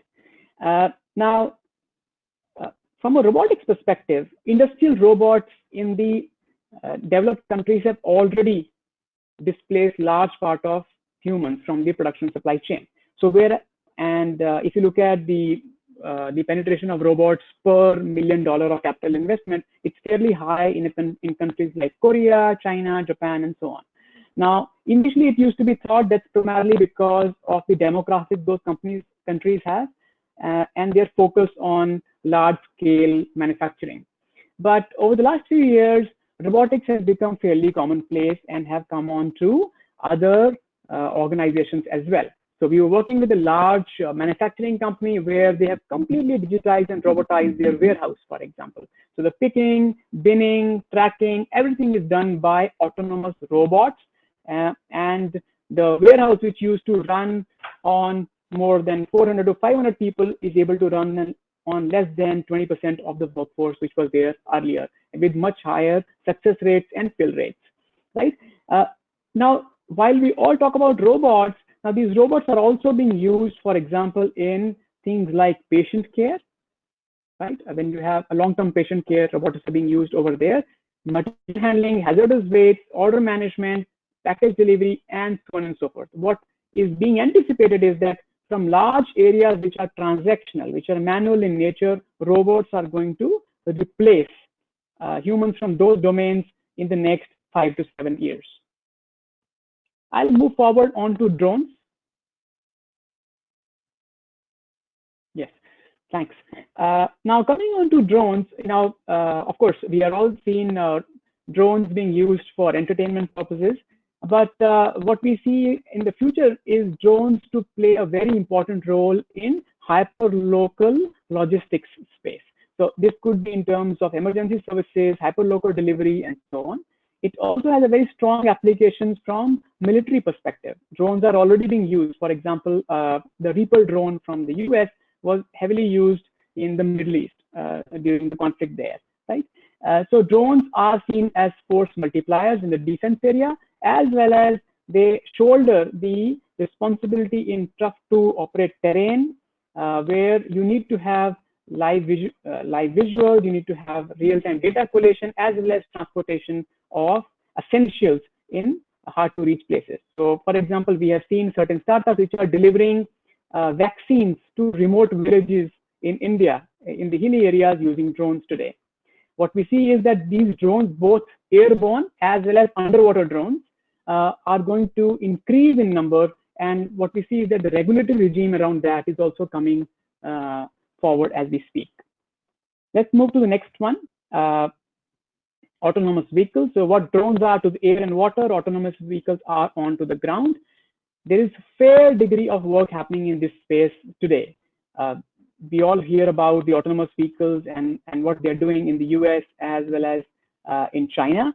But I must mention that there is cutting edge work happening right here in India. And one of the reasons I was talking to one of the promoter who has built these solutions out of India, I said, why did you build this out of India? And do you have the right ecosystem available? He says, more than ecosystem, what I have available here is unparalleled, learning ground. I said, why? He said, if my autonomous vehicle can run in India with so many different obstructions and hard to predict changes, then I'm sure they can do well anywhere in the world. But that was on a lighter note, but I can definitely mention that from a distribution, military, or consumer perspective, autonomous vehicles are the future. The way we used to say electric vehicles are the future, and they are already here. Autonomous vehicles, in our view, would start appearing increasingly in the landscape in the next 4 to 5 years in India. I will take the last one, and before we jump into the subsequent section, this is around 3D printing. Now, Mr. Sharma also spoke about 3D printing as a focus area. Now, 3D printing not only for manufacturing and to provide precision engineered parts, spare parts, customer products, and so on, but also wider aspects. For example, there is now bio 3D printing. So people are actually printing organs. They are printing kidneys, and they are trying to experiment with livers and others. On the 3D printing side, there is large-scale 3D printing happening for ready-to-assemble structures. Right? We have seen that about bridges, sections being made from 3D printing, or housing structure being made at scale through 3D printing, and so on and so forth. And that's one area which is definitely going to see much more traction as we go forward. This definitely helps to to have that kind of ecosystem in India, because in India we are going to see a lot of cutting edge work happening in core engineering, defense, and aerospace sector as we go forward, as these are some of the priorities that we hear from the overall economy perspective, and therefore 3D printing will have a large role to play over there. Now, moving to the next slide, right? We heard about all these digital technologies, and I'm sure this is not the first time you heard about them, right? How does this all come home? What is the impact? So if you were to look at all these technologies, I would again reiterate, it's not important what these technologies are, and you will have, I'm sure, specialists in your organization which will handle these technologies and make sure they work for you. But I think as business leaders who are all there on the call today, I think we should focus on what is the impact they can drive on the right hand side. Now, is this about faster growth? Is this about revenue and margins? Is it about speed and automation of your organization, scalability, new products, new channels, new markets? These are the themes that you will have to identify from your side and see how you leverage these technologies as you are going forward. So we had a quick quiz in that sense. If we have a minute here, I'll request attendees to give us a view on this slide. Now, while we all spoke about digital, and we said, yes, digital is something which will happen, but I wanted to showcase, take your thoughts and showcase to you that it's not something out there in the future, it's already here.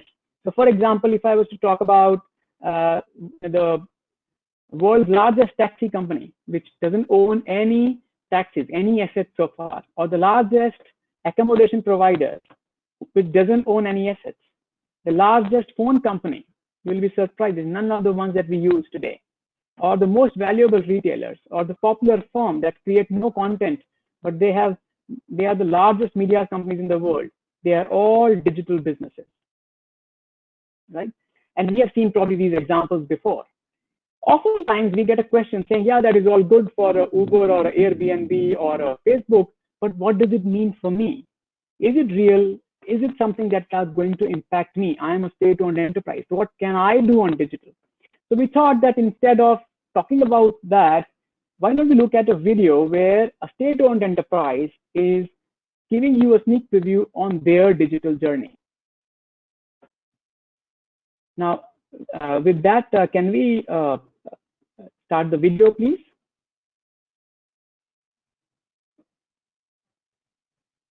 Yes, sure. Sushant, just starting it off. Sure. So while this is coming up, this is about ADNOC.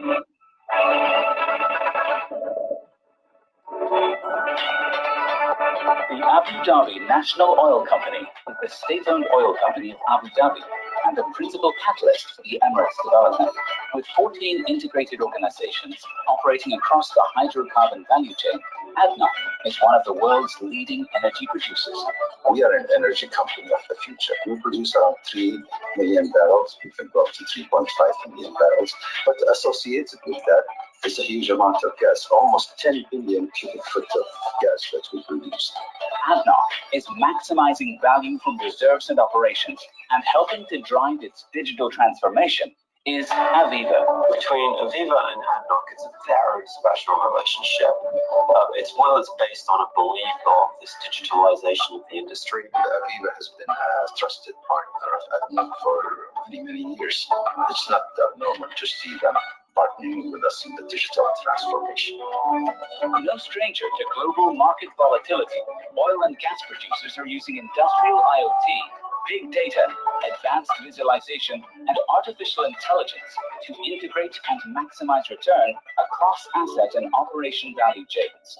If we want to have an ensure digital transformation, there are some crucial failure steps that we have to go through, and that is to allocate, centralize, and integrate all our data on one single platform. Thank you. Thank you so much, Smriti, for showing that. As you saw there, this is a state-owned enterprise which leverages digital, and some of this content is also available publicly. If you can have a look at it, they created value more than $100 million for that organization by using digital and the interventions they are showcasing out here in front of them. Now, what it means is that there is enough value sitting in digital for all of us.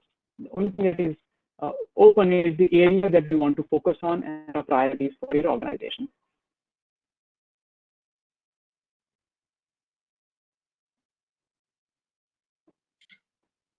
Yeah, now, sorry. Yeah, sure. And with that, I'll hand over to Manas to take us through the subsequent section. Great.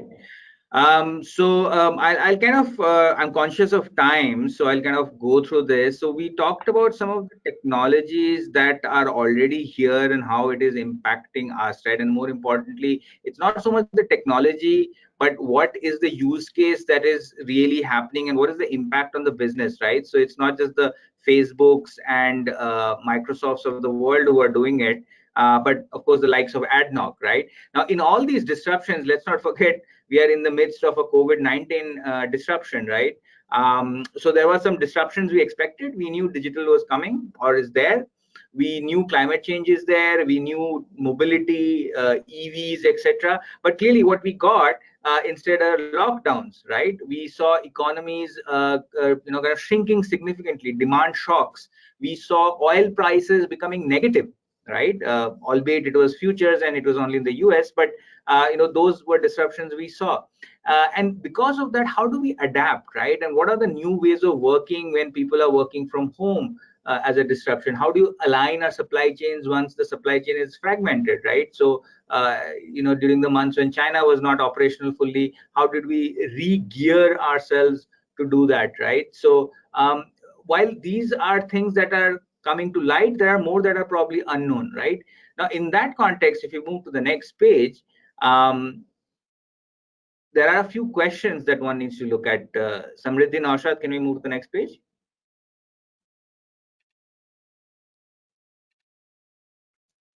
Yeah, and these are questions about, in this midst of COVID-19, how can we work remotely, in an effective manner? Where will that office interaction and that decision making really happen? Are we leveraging our infrastructure properly, right?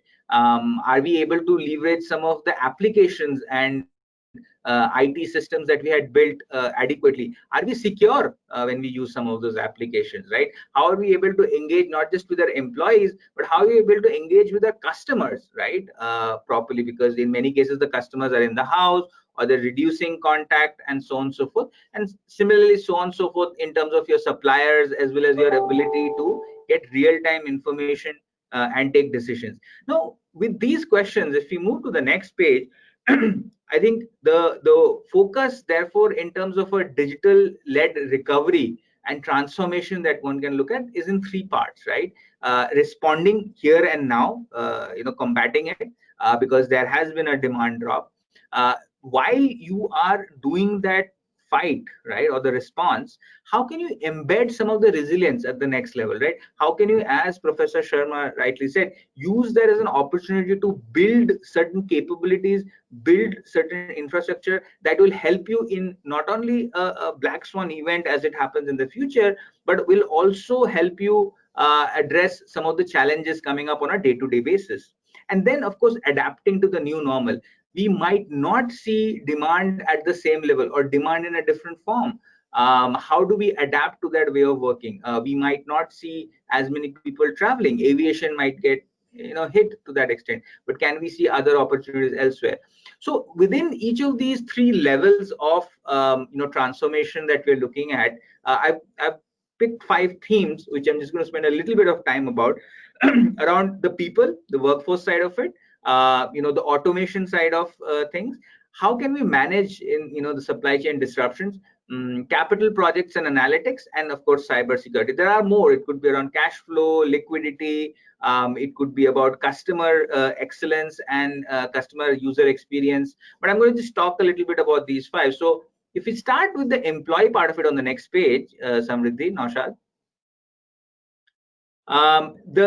We are already seeing people working remotely. We are already seeing the socio-cultural touch that you can see on the right-hand side not really happening. But you still need to have that connectivity going on, and then you need to ensure that they have all the tools with them to get their job done. And the tools is not just the process and the workflow, but also the necessary data, right? If there is an inflow that is not happening in terms of what is the customer orders coming in, or what are the price points that are there, or what is the current supply chain order book that we have in terms of the trucks going from the terminals, or the rakes that are going.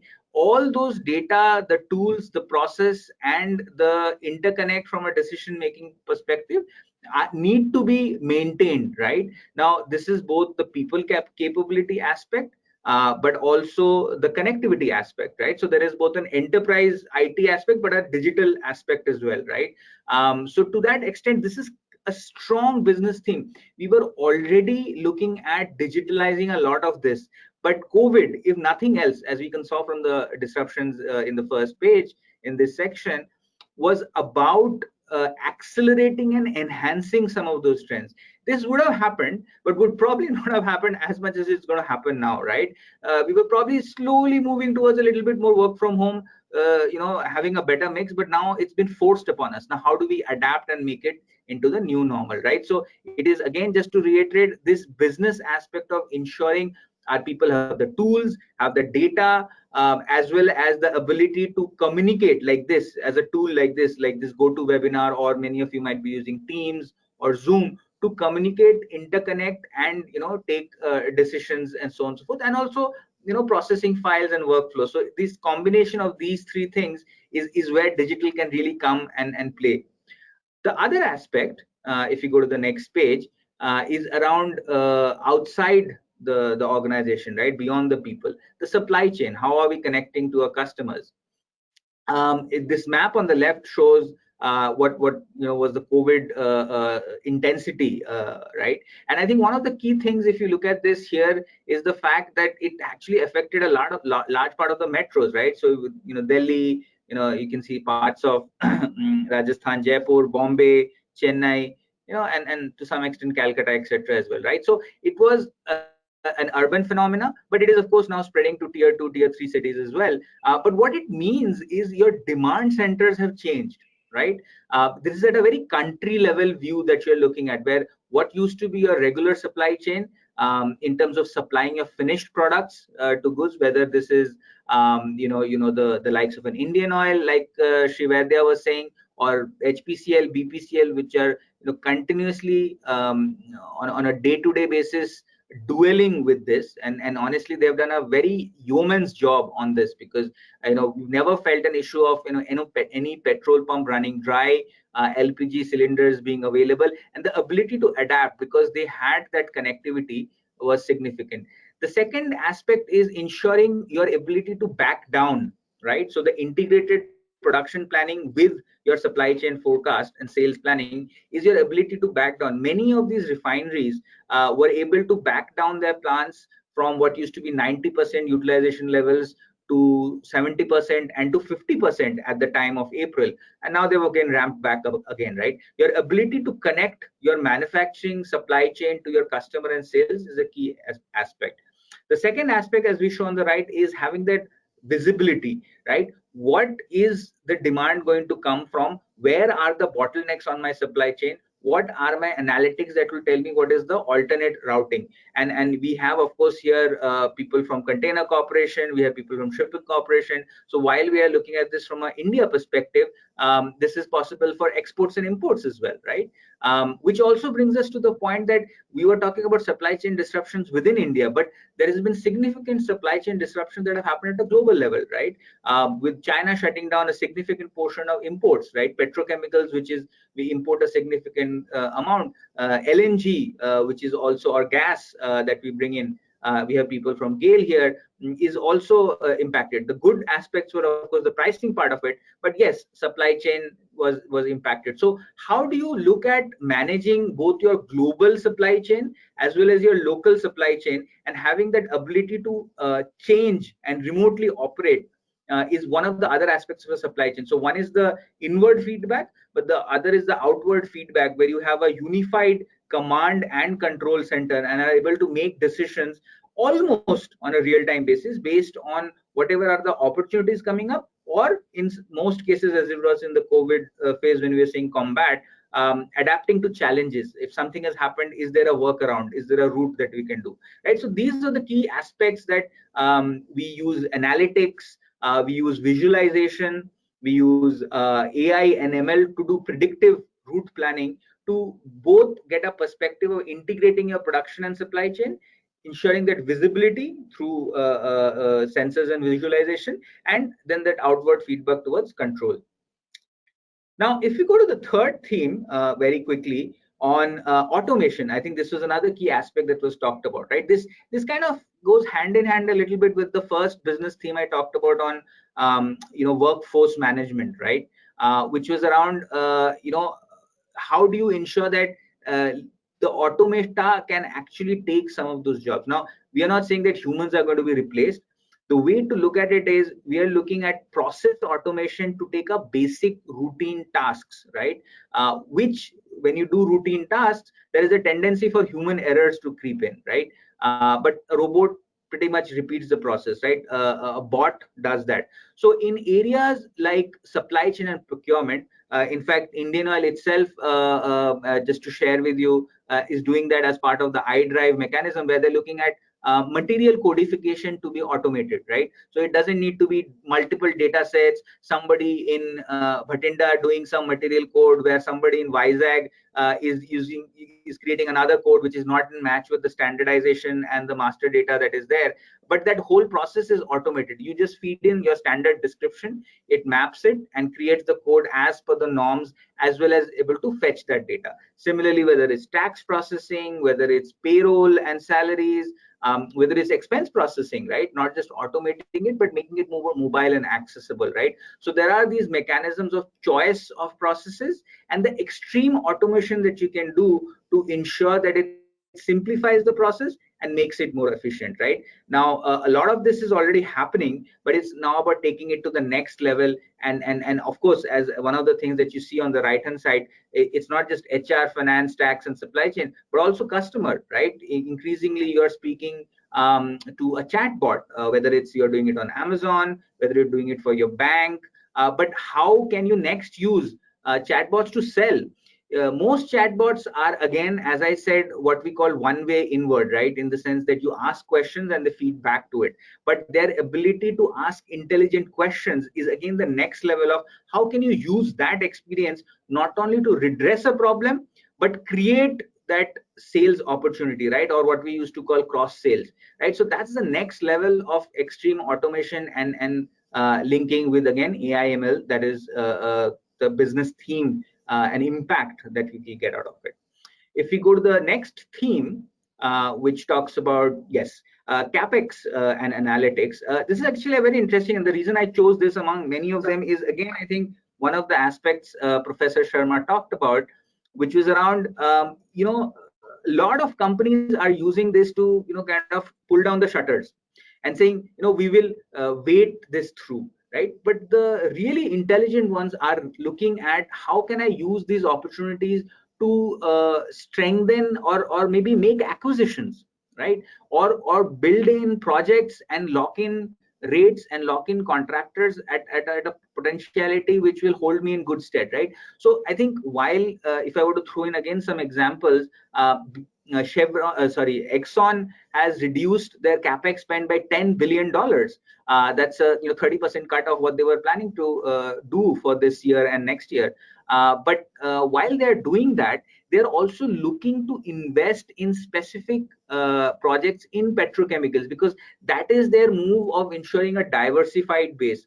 So I don't think the idea of a demand shock is to say that you cut down all your future opportunities, but it is to take a data-driven call of which opportunities should I shelve and which opportunities can I take up. And this is across the chain, right? So your choice of allocation of capex, like we start in B, your data-driven view of planning that project, then your ability to appraise that project as you're constructing it, and then using analytics-driven progress analysis, 4D visualization to see how is the project getting built up. So across that entire asset life cycle, and in fact using digital twins to really see that 4D and 5D visualization are some of the tools which can first help you decide which projects to take, and then secondly how to do that project appropriately, right? Or the way I say is what are the right projects and how do I do the projects rightly, right? So and then finally the choice of saying that, you know, maybe I've already invested in something, or there is, I'm in a JV or a business which I can divest. So those choices both at the entry of an asset like skill as well as an exit, all of these can be enabled, and this can take you to the next level. Take away your long tail, focus on the key priority areas which you believe will give you significant return on investment and long-term value. And these are some of the examples that we are seeing with some of our clients globally, and in fact in India as well. Let's move on to the last page on this, Samriddhi. Yeah. And finally, I want to end on the business themes by saying, while we talked about employees, while we talked about supply chain and customers, while we talked about, you know, new opportunities, and we talked about automation for efficiency, all of this is also requires a security wraparound, right? Because as and more data is being processed, as more and more data is accessible on mobile or through usage of sensor on our you know, operational technology, whether it's a compressor which has a meter on it, or a smart meter itself that is checking on our power consumption, all of these elements are open or to that extent vulnerable to that, right? So having that right cyber security layer is equally important to ensure that as we move on that digital layer, we are not leaving ourselves open to certain attacks, right? Because while digital definitely delivers value, and this was the key message we were saying, that it has that significant business impact, it also has certain vulnerabilities which need to be addressed. So as you move forward, you need to make sure that you're not leaving a trail behind which can be captured, and this in its entirety, as was also mentioned by other panelists, is the combination of the digital, the physical, and of course the cyber to that extent, right? So that in an essential is some of the business themes that we are seeing are gaining priority in COVID. Cyber more so because most of us are now working from home, and that's some of the things that we thought would leave you behind. Now, with that, let me hand over to Sushant to talk about, you know, we talked about technology, we talked about digital, we talked about some of these business themes. How do you really make it happen? You know, what are those enablers and pillars of success? Sushant? Yes, thank you, Manas. Thanks for bringing the COVID and the digital transformation together in one platform. Now, the key question which comes in is, that's all good. We know digital technologies are there. We know there is a value that we can have from digital. How do you go about it? How do you create a strategy around digital? I would say there are these 5 pillars. And these pillars get anchored by what is called as the enterprise vision, or the digital North Star that you have for yourself. Do you want to go digital just because it sounds nice? Or is there a specific goal that you have put for it, saying, is this about certain new channels, new products, new services, certain revenue ambition or cost ambition? So that ambition will drive the pillars below.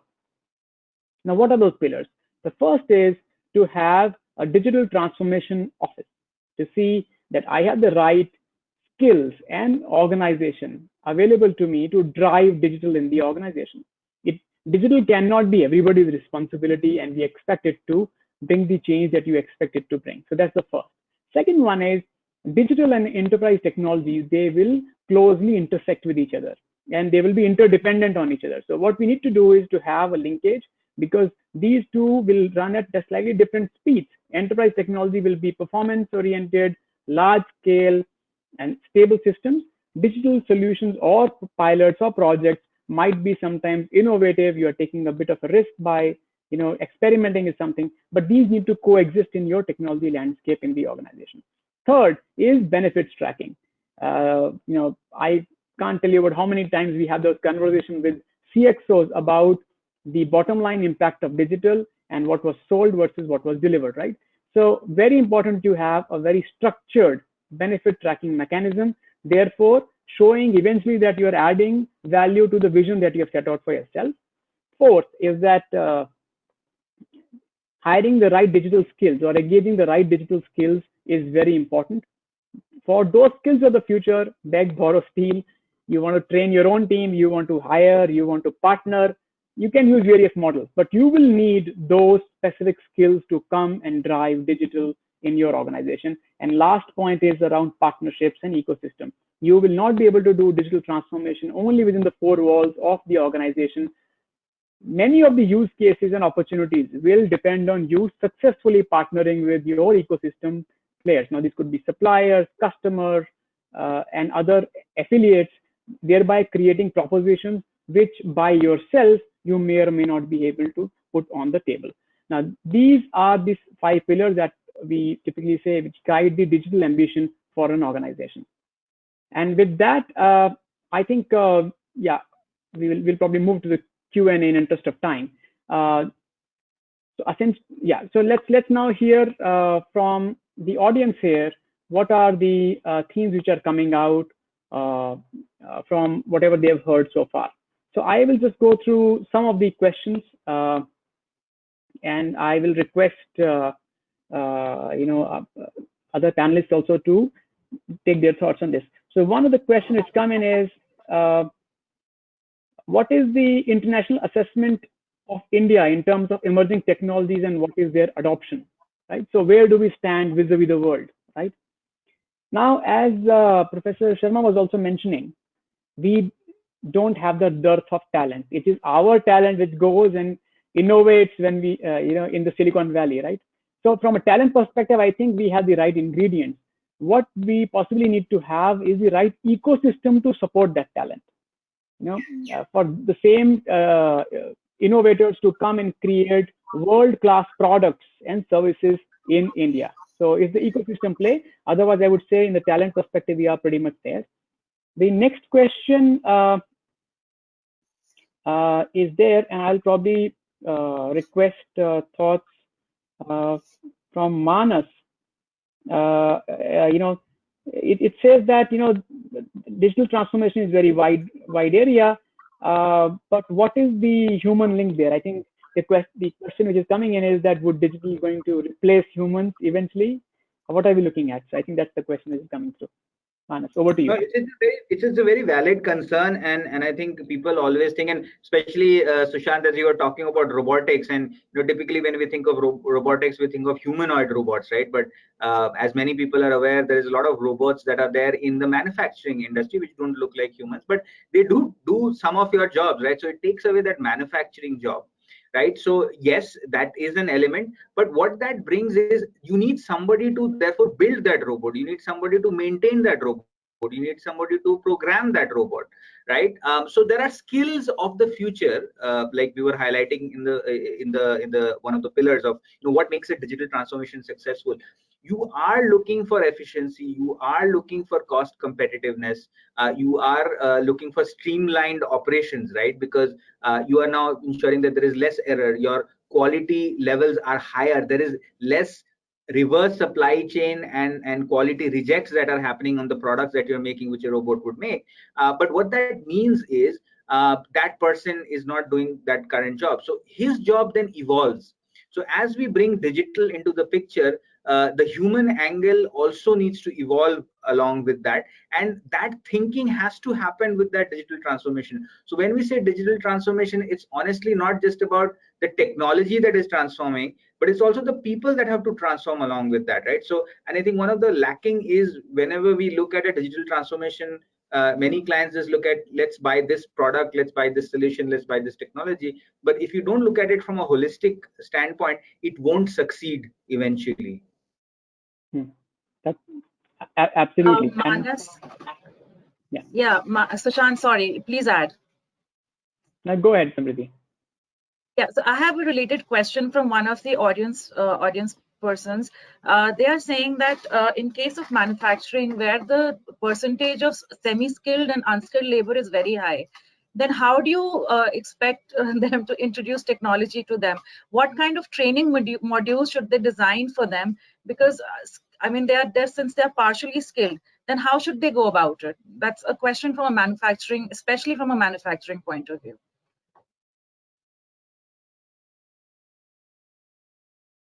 Right. So I think it's a very valid question. And in this case, what we typically do is when you're talking about semi-skill and partially skill, the evolution of training that we are saying is not easy.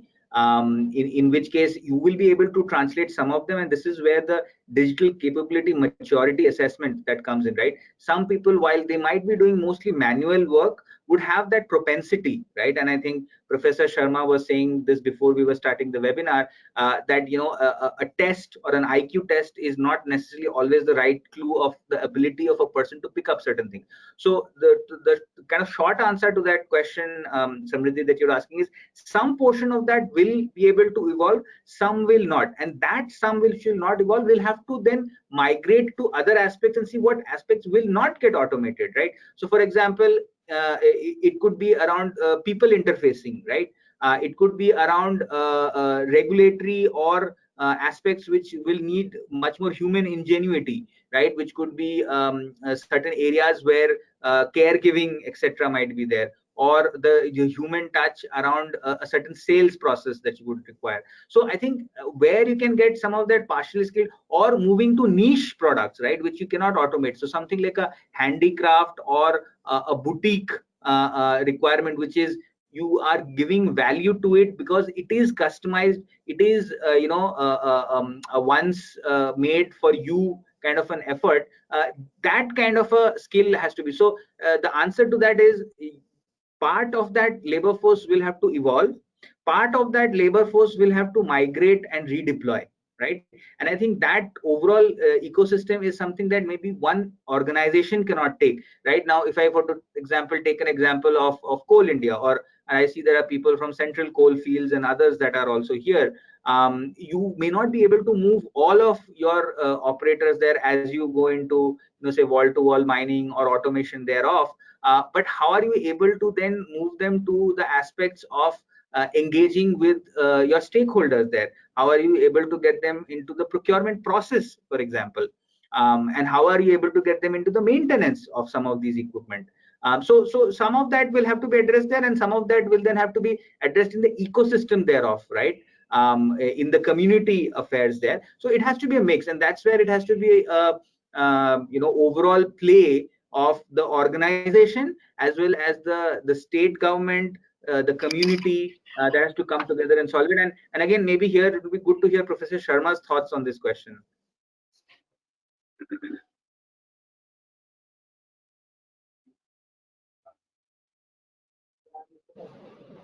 Sir, can you hear us? Sir, your audio is absent, sir. Manas are still going at it. That's so fantastic. So anyway, no, I didn't mean to actually drop by, but I'm here. If there's anything that I could contribute to ask me. I don't know answer to all the questions as well as Sushant and Manas do. So if there's some overarching question, you can pitch at me.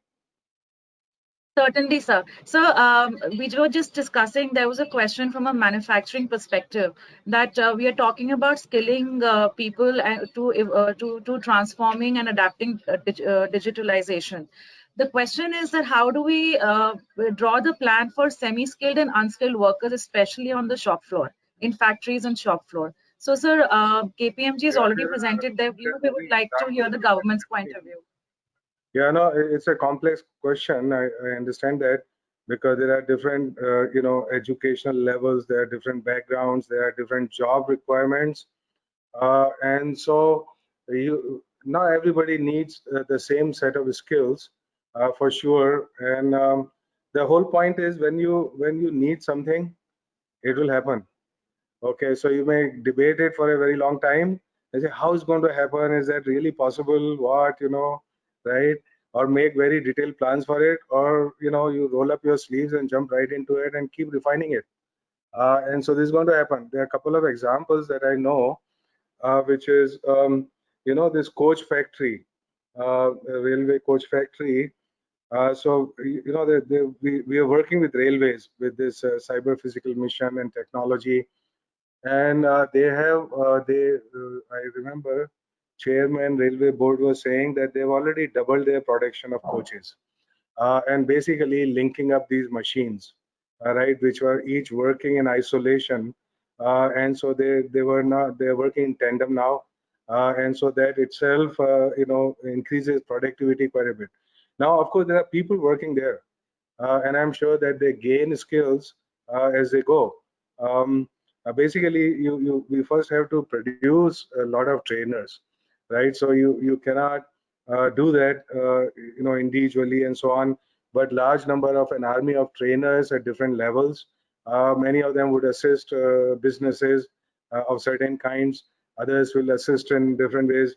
By the way, this mission cyber physical systems that we have put together, something very unique about that mission is that until now missions are basically isolated in the sense that this part will only do R&D, this part will only do technology, that part will do incubation, and the fourth one, the research part, where they would connect with the industry. All of that doesn't work because they themselves don't talk to each other. Therefore, it has to be an integrated, holistic mission. I love this word holistic. That was the last word I heard from Manas when I joined. So, let me try it out. Okay, holistic sounds very good. So what it means is basically there we have basically the same set of people who create the interface. So there is a clear direction about this is what we want to develop. Then there's a big picture. Then you break it into little parts like a jigsaw puzzle, and then you're doing that. But there have to be somebody behind it which is reassembling these parts. Now these parts are basic R&D, design, prototyping, incubation, industry connect, and human resources. So that's very important, and that's what the point is about. Human resource ought not to be completely divorced from everything else. It's not like, okay, it's a standalone shop that would do this kind of stuff. We know that our educational shops are not very effective. And the reason, again, because education is not connected with nothing else. It's also a free radical, a dangling wire. There is no connectivity. It's neither getting from anywhere nor going anywhere. It's just here. So I think, anyway, I don't want to uh, overwhelm you with my philosophical talk. What I want to say is, look, this is a very good question. And basically, opportunities and the need generate the mechanisms by which it will happen.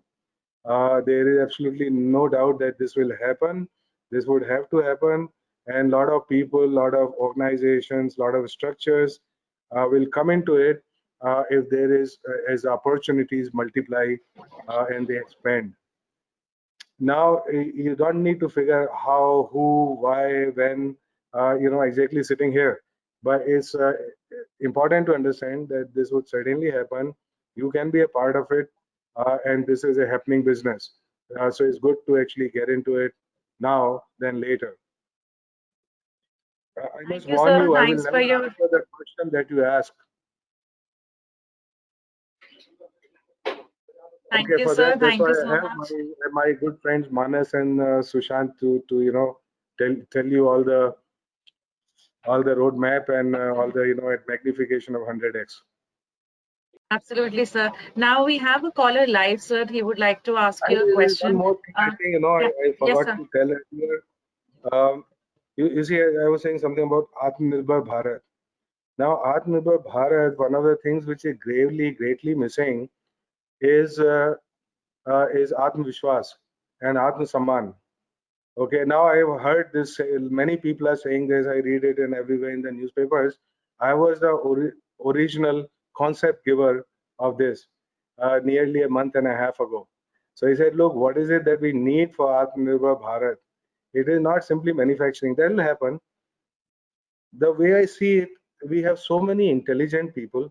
I mean, they are so competitive. If you can crack these exams, getting into, I don't know what they are called, JEE, I think, right? You can crack that. You can do anything, right? But the whole point is that somehow that confidence is not there. And as I was saying, in each one of my students, I had to drum it in them, saying that, don't get carried away because this great university XYZ is saying this, right? Buddha 2,500 years ago said, believe nobody, even if I said it, unless it squares with your experience and your logic. Now, this is a fundamental thing about culture and science and technology. that we, with all the intelligence, with all the education, with all the background, all of this training, if we can't do it, I mean, who's going to do it, right? So I think we lack nothing except this expectation that this education is preparing me for a job. Okay, that is a real problem, is a mindset. I had to work so hard on so many people to say, yeah, exactly what I said. Don't become useless, professor. Please open. I know you would succeed. Here is this guy who's making now N95 mask, globally certified. Prime Minister was wearing them. I got from my tooth extraction to AIMS, and I was so happy to see everybody there wearing it, right? And it has the same certification as 3M. And this is a top, I mean, people keep saying, look, can we do hardware in India? Can we do nanotechnology in India? Would we succeed? Isn't the competition very global and very stiff? Me, little guy here, can I do it? Of course you can do it, right? And I was so confident that this guy could do it that I wrote him a personal check. And I said, if you don't succeed, disappear. Okay, but he didn't know that I'm not taking any risk, right? I knew that he would succeed.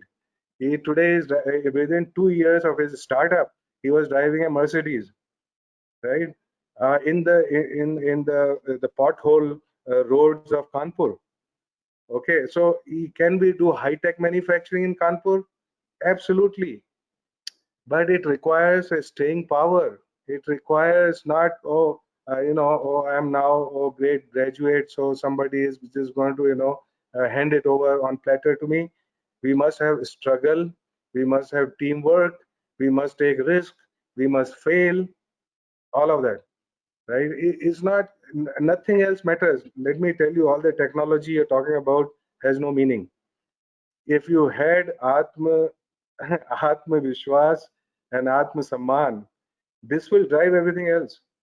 That's all. Okay, we don't have it because I know, I talking to my friend, he looked dejected. He said, my daughter, she got 95% in high school. So I said, so what are you talking about? He said, no, people get 99%, they get 102%. He is destroying this girl completely, right? This confidence, no matter, it starts from teacher in primary school, it goes to parents and neighbors and everybody else, right? If we don't fix this, we'll never fix technology. I'm pretty convinced about it. See, okay, what's the big deal? You take risk, you fail, you go from failure to failure. What's the big deal? Right? Why can't we accept the fact that some of us will fail in some of the things?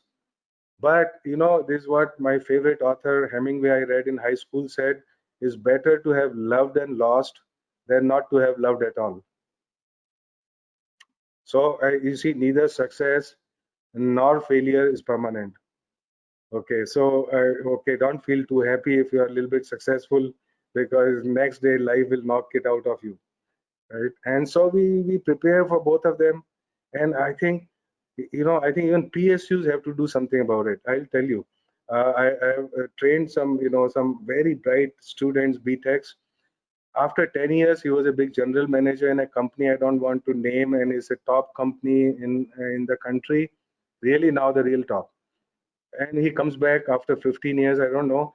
He said that I have to, my team has to design this huge something. If I tell you what he had to design, that will give away the company. But anyway, so I said, but you know all this. I mean, why are you coming to me, right? He said, yeah. Well, after a lot of probing, he said, my top boss, he will have more faith if you sign it, this design for me, right?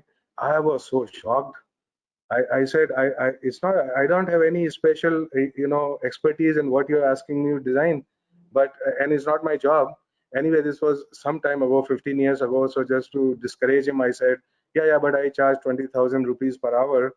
Then he said, yeah, that's okay. Okay, I'll pay what, right? Then I said, hey, how to get rid of this guy, right? Not because I wanted to get rid of him, but I wanted these people to realize that they have this asset sitting with them and they don't trust him, right? It's the same guy if he was operating in US, right? We all know that he would be the top boss, okay, and people would trust him. In fact, if they wanted to have a design, they will not go to an American, they will come to an Indian. They will trust him more, right? So this is a question of trust. So now it comes to this. Look, I've thought a lot about it. If I don't trust myself, I cannot trust anybody else. If I have no Atma Samman, I will give no that Samman to anybody, right? If I have no Atma Vishwas, I have Vishwas in nobody, which is why as a society we are so negative. I mean, we have problems, but who's going to solve these problems? It's you, we sitting here, who's going to solve this problem? And we're not even sure that we have a handle on it. How are we going to do it? So I'm so sorry that this was not the question, and anyway, I was not asked to speak, but there's something, we have to be so passionate about it. I cannot tell you more. This is our fundamental failure. No trust, no Atmavishwas, no Vishwas on anybody else. Everybody here sitting in this office, I tell you, everybody, no matter at what level they are, they come to me, sir, is this acceptable, sir? Please approve. Sir, advise. Now I tell them, you are called advisor, right? It's a good thing they don't tell me that I'm called secretary, because I'm not secretary to them. But in any case, the point is, everybody wants somebody else's signature. You see, every file must carry 6 signatures. Why? Because everybody is so insecure that is it's your decision, right? But the buck has to stop at different levels of skills, at different levels of responsibility. Finally, everybody is looking to PM. He say, well, he will solve all problems, right?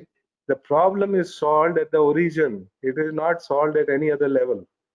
So if each one of us is doing our work, that is our mandate, and this, and if we are incompetent actually to do that, right, then we must get these skills.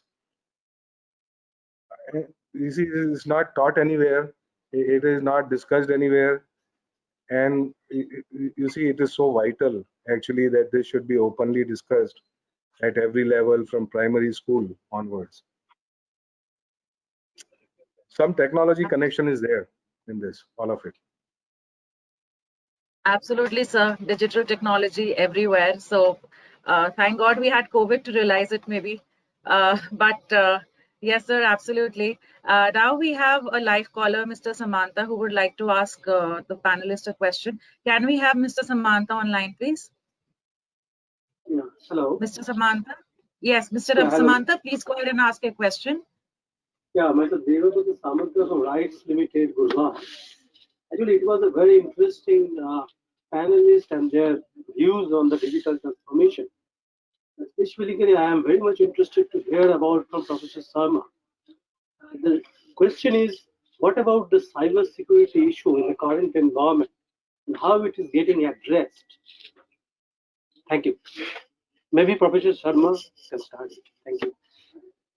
Thank you, Mr. Samantha.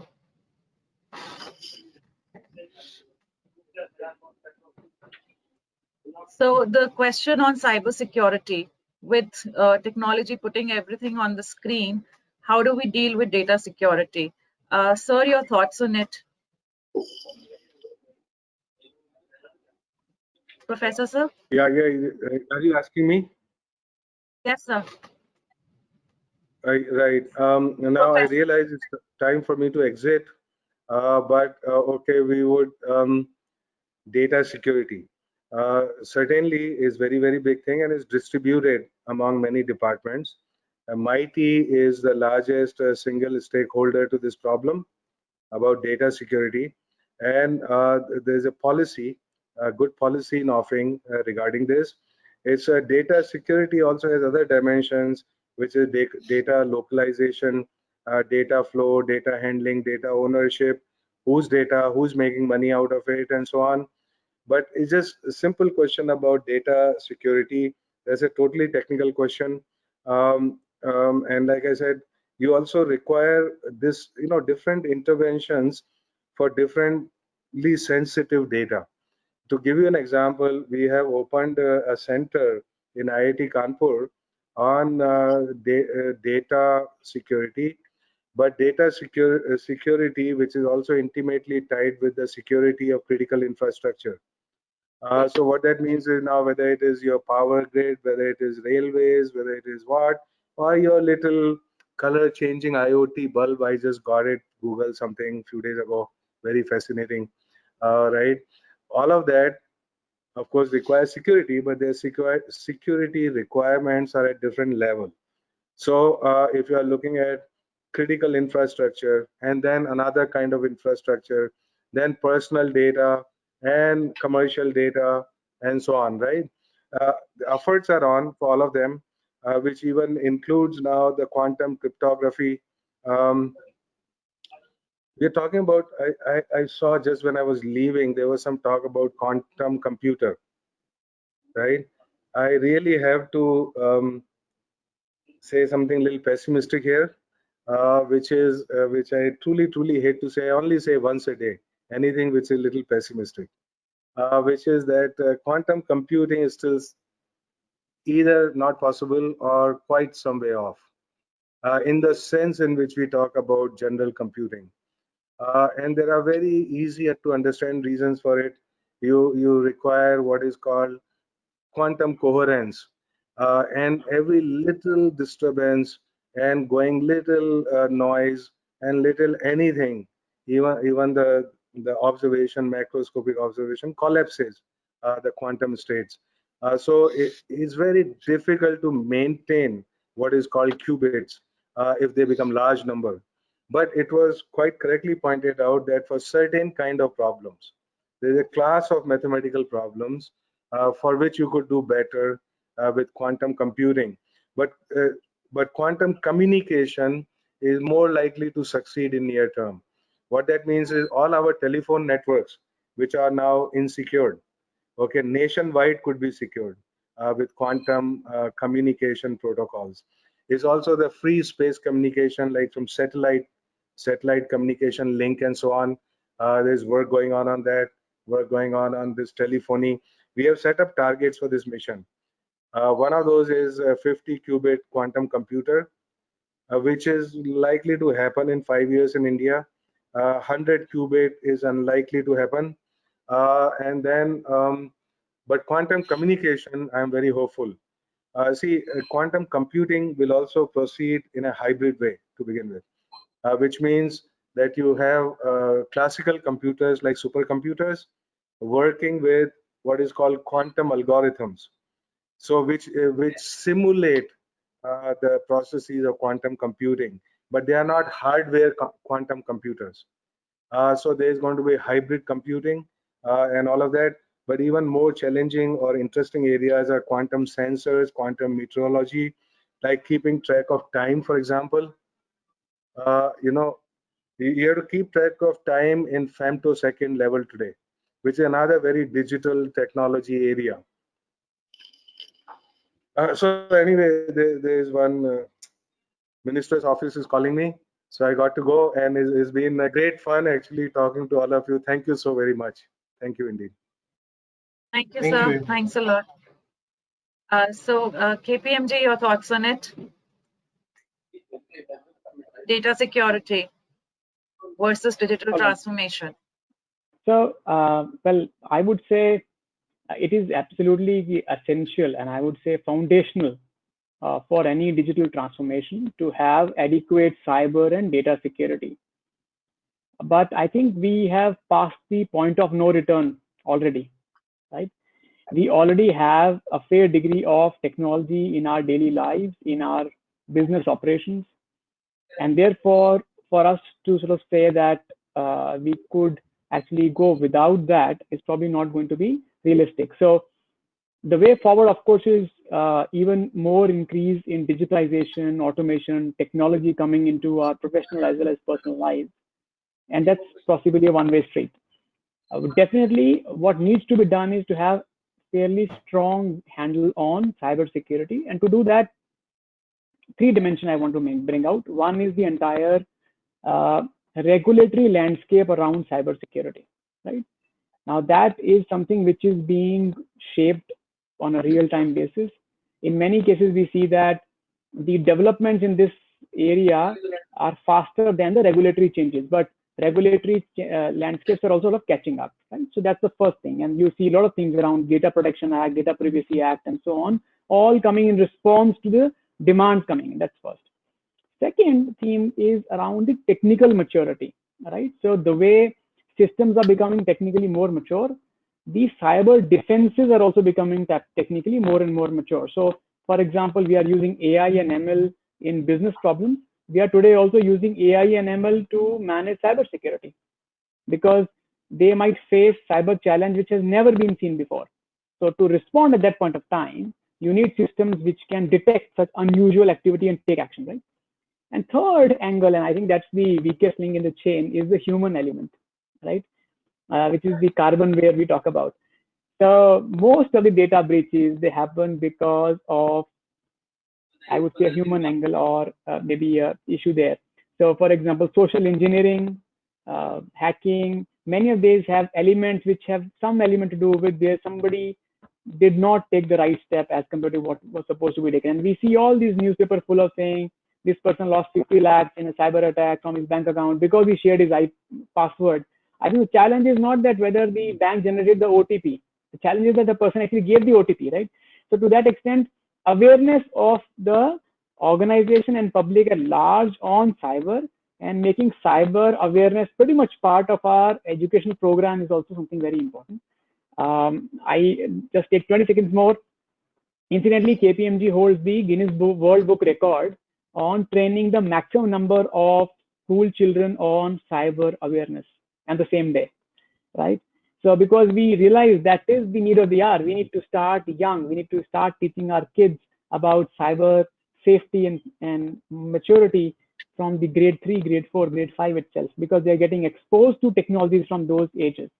And that's the third theme that I wanted to highlight and close my comments on this. Thanks, Sushant. Indeed, we need to start young on this.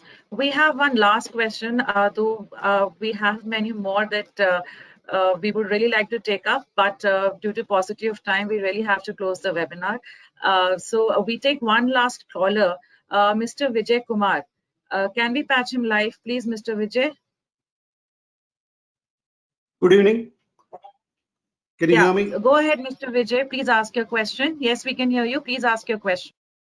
Yeah, now we are seeing a demand slump, especially because people are totally avoiding the shopping complexes, malls, etc., and only buying the need base on need basis. Especially online, also we are going and buying only when we require a specific item. A lot of impulse buying by families, and especially the purchase for children, impulse buying has gone out. So how do we recreate the shopping feeling experience to the people? Because till now, whatever we have discussed is at the industry end, B2B end. How to go to B2C so that the people are sitting at home and using virtual reality, they can see the shop and they can see the thing. At least if they cannot feel it, either they can see it and the shopkeeper can explain to them, and then they can purchase it as a seamless thing. Thank you, Mr. Vijay. Yeah, indeed, a very relevant question.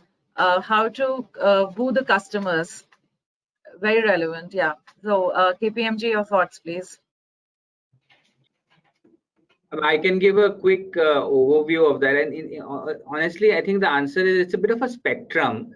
So one is, of course, the physical medium that you've been typically used to, right? Sometimes we honestly, as the caller rightly said, we used to go to the malls and we didn't have any purchase objective in mind, but you went there and you bought, right? I mean, you would probably not even call it impulse purchase, right? But I call it visual purchase, right? So, you view and then you buy.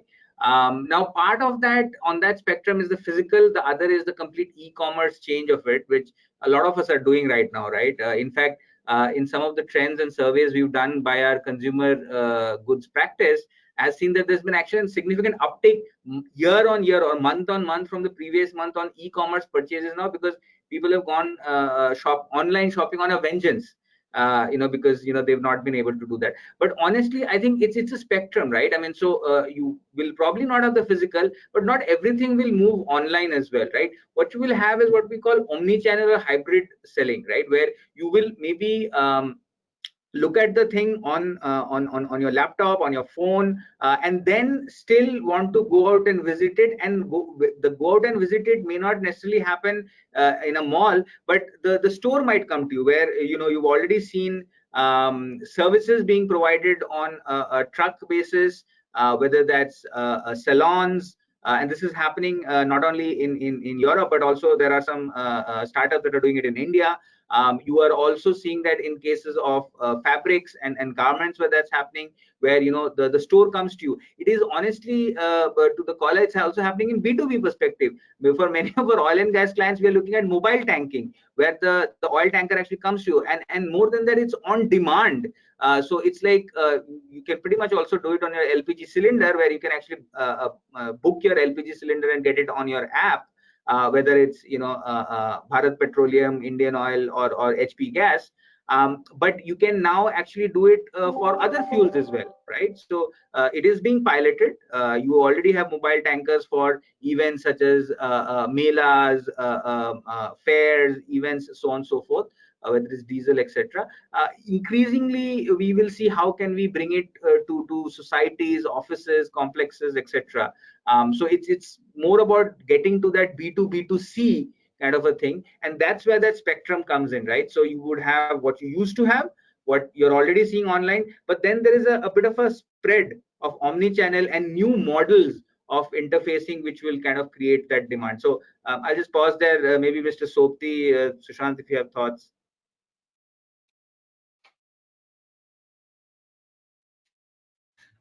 No, Manas, you explained it very well. In fact, definitely consumer habits, consumer knowledge about the products, etc. If we talk about industries, industries, in fact, earlier people used to do the marketing by calling the people there. Now everything has to go to digital. In fact, many companies have already adopted it. I mean, three-dimensional presentations are being made to the customers. Users are being explained to them, and we are seeing the demand is picking up in the industries. People need not be called there. These habits are changing. I think similar thing will happen in the consumer area also. We are talking of the malls. So there could be virtual tours which will take place to the malls, and one can see it. Of course, I remember about a few years back when there was an online shopping thing was there. At that point of time, I used to tell my children also, if I don't touch it, I mean any object, I cannot place the order. Now I am changed completely. Now I am feeling it's better to order online, whether COVID or no COVID. I think similarly, virtual tours will take place to the place, and of course, basically going to malls is not only shopping. Basically, it's a, I mean, cultural, I mean, shift which is taking place. People go there for enjoyment also, for socialization also. I hope that COVID will not remain forever. I mean, it's a matter of another 2-3 months, and things will, I mean, come to the normal. It will not be the new normal. Things will change. Of course, habits will undergo change. Consumer behavior will undergo change. I think that's all I wanted to add. Smriti? Yes, sir, very well put. So with the COVID, a lot of news will develop. But since, as DG sir said, that hopefully it will not remain forever. So maybe we'll do certain things from a recreational perspective more than a habit. So closing down on that positive point, that we go back to our routines as fast as possible.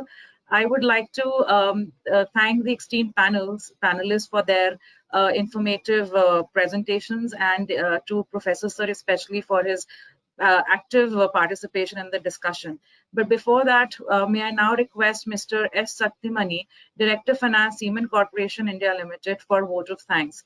Mr. Saktimani has led many projects in his company successfully, and he is also Executive Board Member Scope. So over to you, sir. Saktimani, sir, over to you. Thank you. Good evening, everyone. It's a nice experience to learn about the innovation, and the presenters, they have done a wonderful job. See, the KPMG has done an excellent job of giving a pictorial views, and Mr. Professor Sharma has given lot many thoughts how it can be done. He said there is a requirement to be raised. In case if you think of a requirement. If you define the requirement, things will get automatically settled. That's what he has said. See, that's a wonderful experience. It is a practical thing what he has told. See, आपको उधर जाना है, so you will reach. The technology will take you there. You have to make the requirement. The requirement, that's what he was telling. Okay, that's a wonderful thing. Okay, Scope has done a wonderful initiative, let me tell you. The webinar is a thought process of Mr. Shukti Saab. This is a wonderful experience, and because of the COVID, we are standing today. It's a wonderful opportunity. Otherwise, if the COVID would not have been there, today Mr. Professor Sharma would not have been here, and the KPMG would not be giving, and I'm giving from another places. So many people are getting connected. It's an opportunity. It's an opportunity for us to do the business bit differently. See, the new man, a person who has asked, a gentleman has asked, see what will happen to the impulse? Impulse will continue to be there. See, there are today, so many people in India will be purchasing digital mobile phones. Why? There is an impulse created.